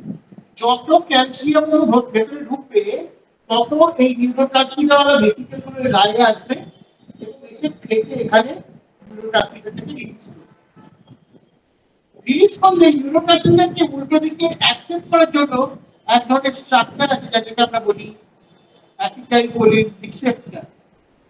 যে রিসেপ্টরগুলো অ্যাসিটাইলকোলিনকে চেনে এবং এই অ্যাসিটাইলকোলিন এসে এর সাথে বাইন্ড করে, যেই অ্যাসিটাইলকোলিন এসে সাথে বাইন্ড করে, অজস্র লক্ষ লক্ষ আছে, যেই অ্যাসিটাইলকোলিন এর সাথে বাইন্ড করে সঙ্গে সঙ্গে এটা ভাবুন একটা জিনিস এরকম ছিল, তার সাথে জিনিসে জুড়লো, জুড়লে তার স্ট্রাকচারটা ঘুরে যায় এবং সঙ্গে সঙ্গে পার্শ্ববর্তী প্রচুর সোডিয়াম চ্যানেল থাকে, যেখান থেকে বাইরে থেকে সোডিয়াম আয়ন ভেতরে ঢুকতে শুরু করে, সোডিয়াম আয়ন ভেতরে ঢুকতে শুরু করে, অজস্র অজস্র। এই প্রক্রিয়াটার মাধ্যমে কি হচ্ছে, আপনার এদিক থেকে দেখুন, এদিক থেকে ক্যালসিয়াম ঢুকেছিল এবং এদিক থেকে সোডিয়াম ঢুকেছিল, যার ফলে কি হয় ইম্পালসটা এদিক থেকে এদিকে ট্রান্সফার হতে পারে এবং মাসলে কাজ করে সেটা পরে। এখন কথা হচ্ছে যখন মায়োস্থেনিয়া গ্রেভিস হয় তখন এই অ্যাসিটাইলকোলিন রিসেপ্টরগুলোকে বডি নষ্ট করে দেয়।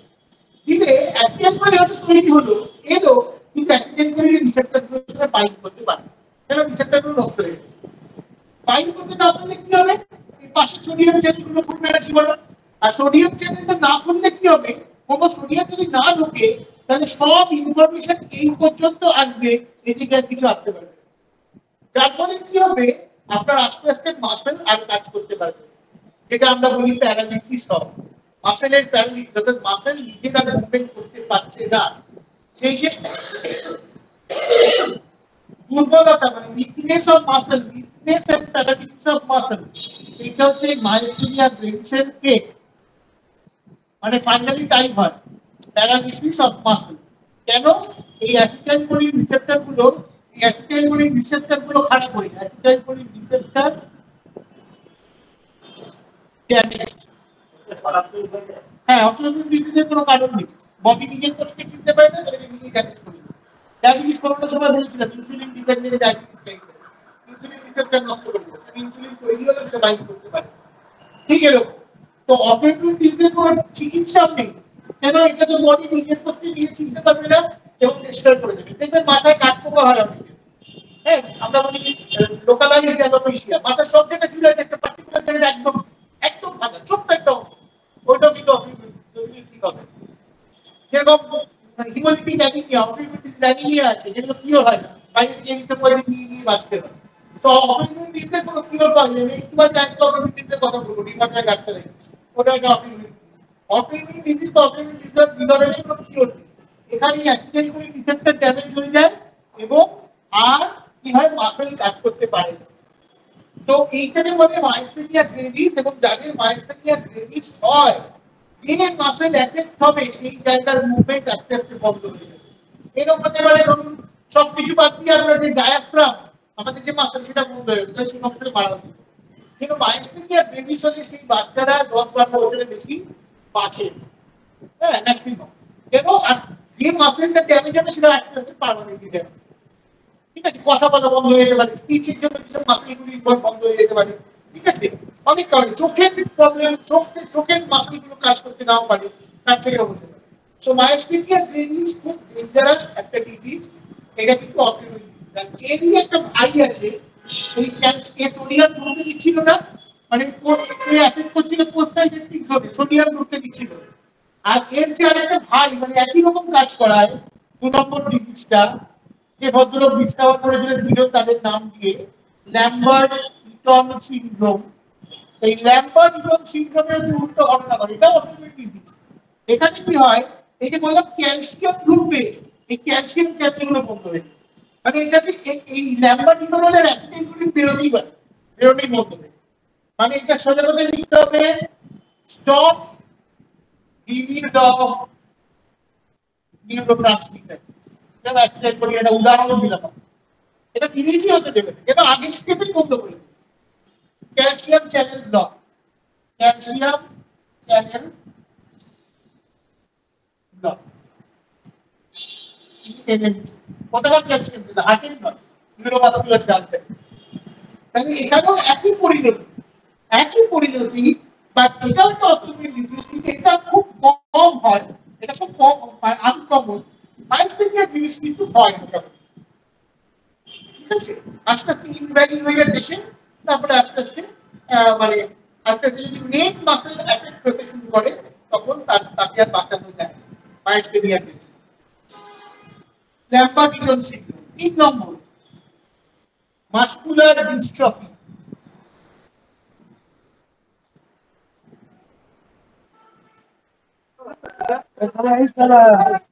মাসকুলার ডিস্ট্রফি, মাসকুলার ডিস্ট্রফি মানে এটা একটা জিনগত রোগ, genetic disease, genetic disease. Muscular dystrophy হলে কি হয়, আপনার স্কেলেটাল মাসল ডিজেনারেট করে, হয়ে যায়, ডিজেনারেশন অফ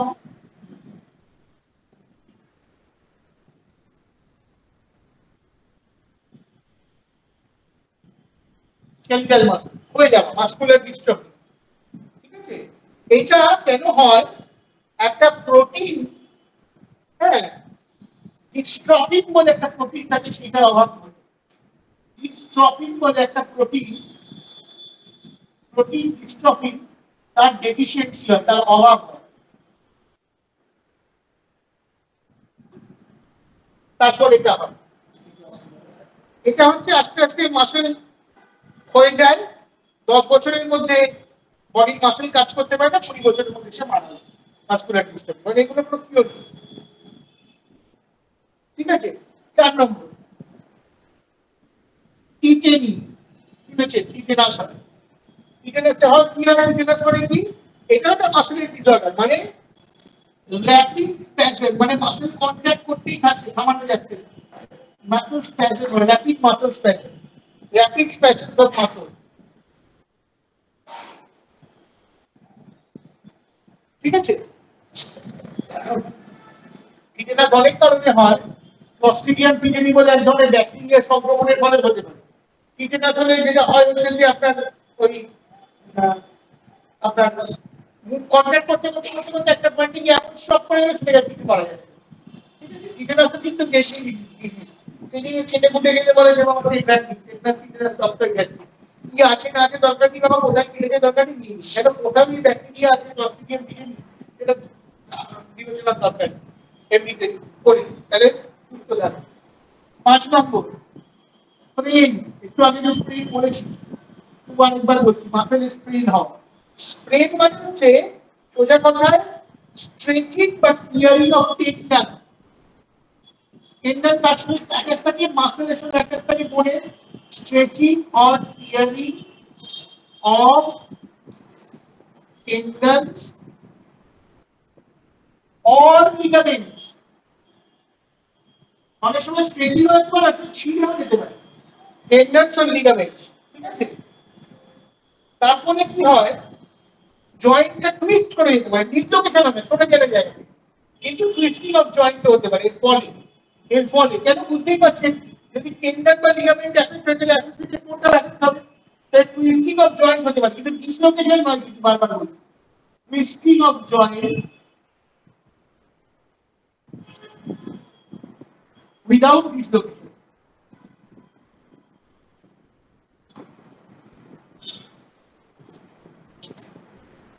স্প্রেন, ঠিক আছে। এবার একটা খুব কমন এবং রেগুলার প্রচুর লোকের মধ্যে আজকাল হচ্ছে সেই জিনিসটা, স্প্রেনটা মূলত খেলোয়াড়দের বেশি হয়, বা যারা খুব ফিজিক্যাল অ্যাক্টিভিটি করে, জিম ট্রেনার, জিমে যারা মানে ট্রেনার কাম যারা কাজ মানে জিমে যায়, তাদের স্প্রেনটা খুব কমন ব্যাপার হয়। রেস্ট নিলে ব্যাপারটা ঠিক হয়ে যায়। আচ্ছা, রেস্টটা আমি পড়াই দিচ্ছি, যখন পড়াবো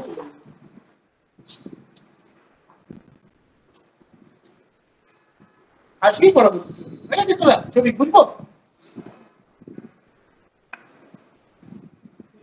পরের স্টেজ।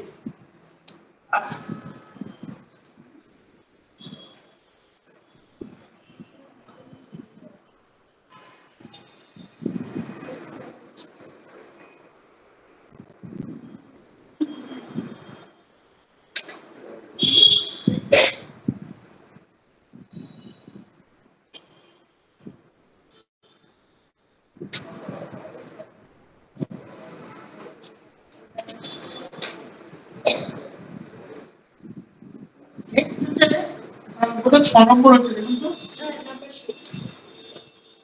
আর্থরাইটিস। আর্থস মানে জয়েন্ট, আর আইটিস মানে ইনফ্লামেশন, তাতে কি নামটা হচ্ছে আর্থস কথার মানে হলো, আর্থস একটা গ্রিক শব্দ যার মানে জয়েন্ট, আর আইটিস কথার মানে হলো ইনফ্লামেশন, সুইলিং।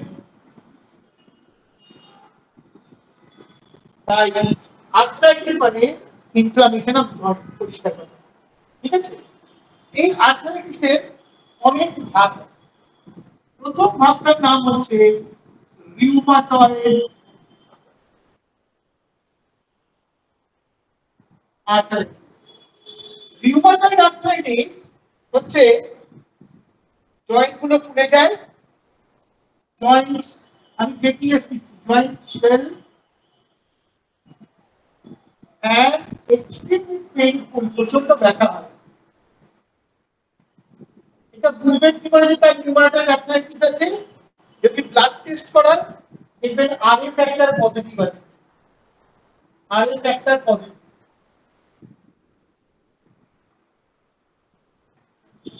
ব্লাড টেস্ট করে দেখা যাবে RA factor positive.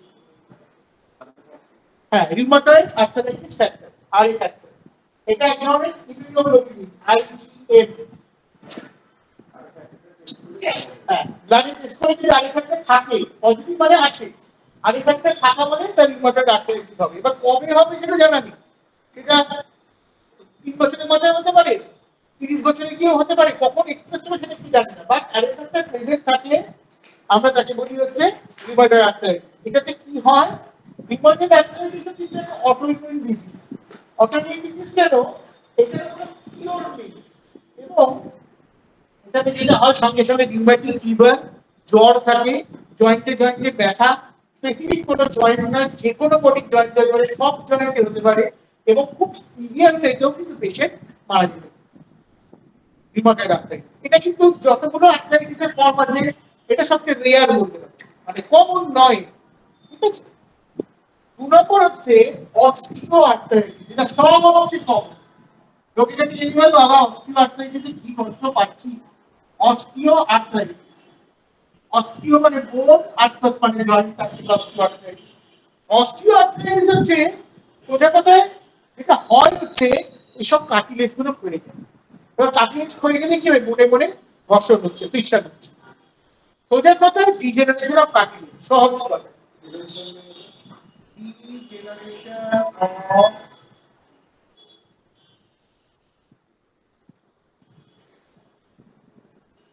Cartilage, articulating cartilage আছে, যেগুলো আর্টিকুলেটিং করতে, ঠিক আছে, কার্টিলেজ। আর অনেক সময় আবার হাড় বাড়ে, proliferation of new bones, কোনো কারণে হাড় বাড়া, বেড়ে যাওয়া লম্বায়, লেন্থে, এবং কার্টিলেজ ডিজেনারেশন। অস্টিও আর্থ্রাইটিস মাঝ বয়স থেকে জেনারেলি হয়, এবং এ কিন্তু পুরুষ মহিলা সবারই হতে পারে।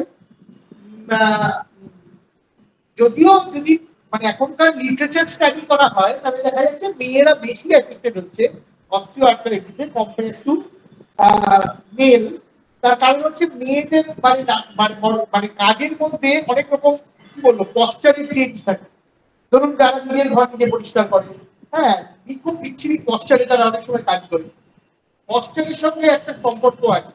মানে আপনি যদি বডি ওয়েট বেশি হয়, আপনি যদি হাঁটুর ওপর ভর দিয়ে কাজ করেন, গোড়ালির উপর ভর দিয়ে কাজ করেন, তাহলে সেই জায়গাটা ড্যামেজ হবে। হ্যাঁ, তো অস্টিওআর্থ্রাইটিস কিন্তু মানে ট্রিটমেন্ট হচ্ছে রেস্ট। অস্টিওআর্থ্রাইটিস যদি হাঁটুতে হয় তাহলে তার কিন্তু হাঁটাচলা করা উচিত না। অনেকে বলে যে হাঁটো তোমার ব্যথা কমে যাবে, একদমই না, তাতে বাড়বে। কেন? যত হাঁটবে তত ফ্রিকশন বেশি হবে হাড়গুলোর মধ্যে। রেস্ট, এবং তাহলে কি করতে হবে, তাহলে তাকে রেস্ট নেওয়া, এবং যদি হালকা যোগাসন করা যায়, যোগা করা যায়, সেটা হতে পারে, কিন্তু কোনো রকম রিগারাস ফিজিক্যাল অ্যাক্টিভিটি, হাঁটা চলা দৌড়ানো এসব করা যায় না, কারণ তাহলেই মনে মনে ঘষা লাগবে, যন্ত্রণা পাবে। এবং এই ট্রিটমেন্ট বলতে আমরা ট্রিটমেন্ট বলতে সেক দেওয়া, একটা গরম, আজকাল অবশ্য সেক্ষেত্রে কি বলছে কোল্ড কম্প্রেসে বেশি ভালো কাজ হচ্ছে। আমরা বলি যে টেম্পারেচার ফ্লাকচুয়েশন, মানে কোল্ড হট এইভাবে করা, তাতে আরাম হয় কিছুটা। মানে এরকম ট্রিটমেন্ট, পার্মানেন্ট ট্রিটমেন্ট কিছু নেই। কেন? বুঝতেই পারছেন যেখানে কার্টিলেজ ড্যামেজ হচ্ছে সেখানে নতুন করে কার্টিলেজ তৈরি হওয়া প্রায় অসম্ভব। কারণ আমি যে বয়সে বলছি, বাচ্চাবেলা হলে সেটা একরকম, আর ছোটবেলায় তো বাচ্চাদের আপনার কাটলে ছিঁড়েও যায়, হয়ে যাচ্ছে, হয়েও যায়, ঠিক হয়ে যায়, কিছু প্রবলেম হয় না। কিন্তু একটা বয়সের পরে তো এই প্রোটিন গুলো শরীরে তৈরি হয়, সেটা এগুলোর ফর্ম হওয়া খুব মুশকিল। আর যেটা বললাম হাড় বেড়ে যাওয়া, এটা মূলত হয় গোড়ালিতে। দেখবেন অনেকে গোড়ালিতে বলে হাড় বেড়েছে, ওই টার্সালের থেকে মানে ক্যালকিনিয়াম স্পার থেকে একটুখানি ক্যালকিনিয়াম স্পার বেরিয়ে এলো, তাতে যন্ত্রণা বাড়ে, হ্যাঁ, প্রচন্ড ব্যথা, এগুলো সব ওয়েট বিয়ারিং জ্বর।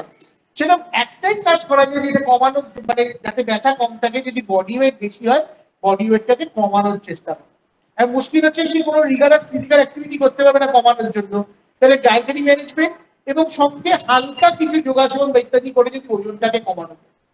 আর যেটা আমরা বলি আপনাদের এখানে হয়তো করানো হবে, ওই গ্যাপ বাড়ানো জয়েন্টের মাঝখানে। সেটা কিভাবে হতে পারে? ধরুন ঝুললে কি হলো, আপনার টান পড়ছে, তাহলে গ্যাপটা একটু বাড়ছে।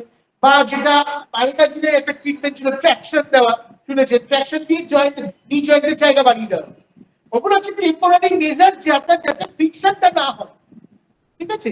যেরকম এমনিতে উঁচু জায়গাতে ঝোলা খুব ভালো, বাচ্চাদের বলা হয় ভারী ব্যাগ, অনেক সময় বাচ্চাদের আজকে পিছিয়ে ব্যথা খুব কমন, এটা ভারী ব্যাগ বয়ে, হ্যাঁ, খেলাধুলা একদম বন্ধ, তাহলে কি ঝুললে কি ভার্টিব্রাল মাঝখানে গ্যাপ গুলো একটু করে বাড়ে। কারণ ভার্টিব্রাল বোন গুলো তো শেপ কোনো ঠিক নেই, কোনটার দিকে বেরিয়ে গেছে, কোনটার দিকে বেরিয়ে গেছে, এরকম ওর মধ্যে ঘষা লাগলে কিন্তু পিঠে প্রচন্ড যন্ত্রণা হয়।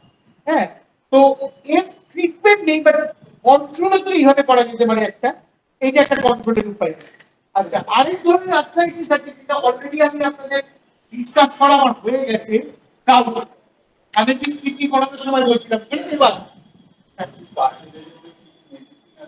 ওপরে আমি জানি না, বলতে পারবো না, ওই এক ওয়ে বানাই, কিন্তু আমি জানি না গ্লুকোজামিনে কাজে রেখে আমি অন্তত মানি না যেভাবে নতুন করে কাটিয়ে তৈরি করা আমি বিশ্বাস করি যে মেডিসিনে দেওয়া সম্ভব। হ্যাঁ, কিছু নয়, আপনি আপনি সেই জায়গায় সার্কুলেশনটা একটু বাড়িয়ে দিচ্ছেন। সার্কুলেশনটা বাড়লে কি হবে, যেসব পেন কজিং এজেন্ট গুলো বা এগুলো সেগুলো কিন্তু সরিয়ে দেওয়ার চেষ্টা করছে। টেম্পারেচার ভেরিয়েশন করে ঠান্ডা গরম যাতে সেই জায়গাটাকে যন্ত্রণা পেন ফিলিংটাকে কমাতে চাইছেন, আর কিছু না। পেন যে পারসেপশন অফ পেনটাকে কমাতে চাইছে। পেন কি আর পেনের তো কোনো রিসেপ্টর হয় না। পেনে যদি রিসেপ্টর থাকতো আমরা বাঁচতেই পারতাম, কারণ আমাদের হালকা কিছু দিয়ে এমন যন্ত্রণা হতে পারতাম না। পেনের হচ্ছে ফ্রি নার্ভ এন্ডিং, পেন হলে হয়। এবার ফ্রি নার্ভ এন্ডিং গুলোকে যদি আমি একটু ঠান্ডা গরম দিয়ে ঠিক রাখতে পারি তাহলে ব্যথাটা কম হয়। মানে আমাদের, আমি তো পেন ওভাবে পড়াতে পারলাম না, মানে ফিজিওলজি ডিটেলে পড়াতে তখন পড়ানো হয়।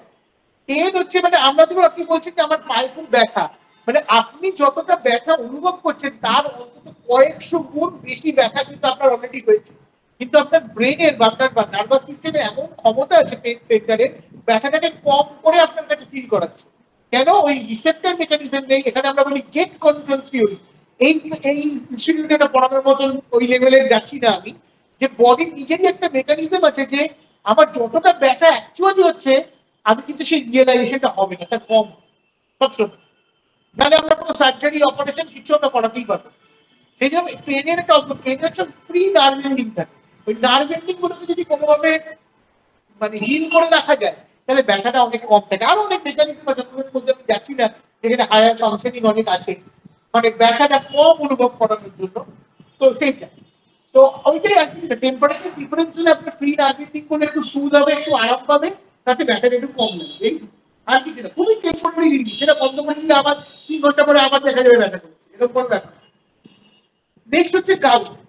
গাউট হচ্ছে, আমি আগের দিনই বলেছিলাম ক্লাসে, যে এটা হচ্ছে মনোসোডিয়াম ইউরেট ক্রিস্টাল জম। ইউরিক অ্যাসিড বেরোতে পারে না শরীর থেকে, ইউরিক অ্যাসিডের মাত্রা রক্তে বেড়ে গেলে মনোসোডিয়াম ইউরেট ক্রিস্টাল জমে। এবং গাউট কিন্তু একদম এক্সট্রিমিটিতে হয়, হাতের আঙ্গুল, পায়ের আঙ্গুল, একদম এন্ড পয়েন্ট গুলো দিকে জমে। এবং গাউটে আমরা বলি ট্রফি ফর্মেশন, মানে ফুলে ফুলে যায়, জয়েন্ট গুলো ফুলে যায়, সেটাকে বলা হয় ট্রফি ফর্মেশন। ওখানে ক্রিস্টাল হ্যাঁ একটু একটু একটু একটু একটু রেডিশ ডার্কিশ রেড কালার হয়ে যায়। এটাকে আমরা বলি হচ্ছে ট্রফি ফর্মেশন হয়, ট্রফি। এবং কেন হয়? মনোসোডিয়াম ইউরেট ক্রিস্টাল জম, মনোসোডিয়াম ইউরেট ক্রিস্টাল। ক্রিস্টাল যদি জমা বন্ধ করা যায় তাহলে কিন্তু ওটা ঠিক হয়ে যায়। গাউট, গাউট ডায়াবেটিক এলিমেন্ট করে ঠিক করা যায়, খাওয়া দাওয়া বন্ধ করে ঠিক হয়, ঠিক আছে? তাহলে রিউমাটয়েড আর্থ্রাইটিস, অস্টিওআর্থ্রাইটিস, গাউট, এই হলো 3।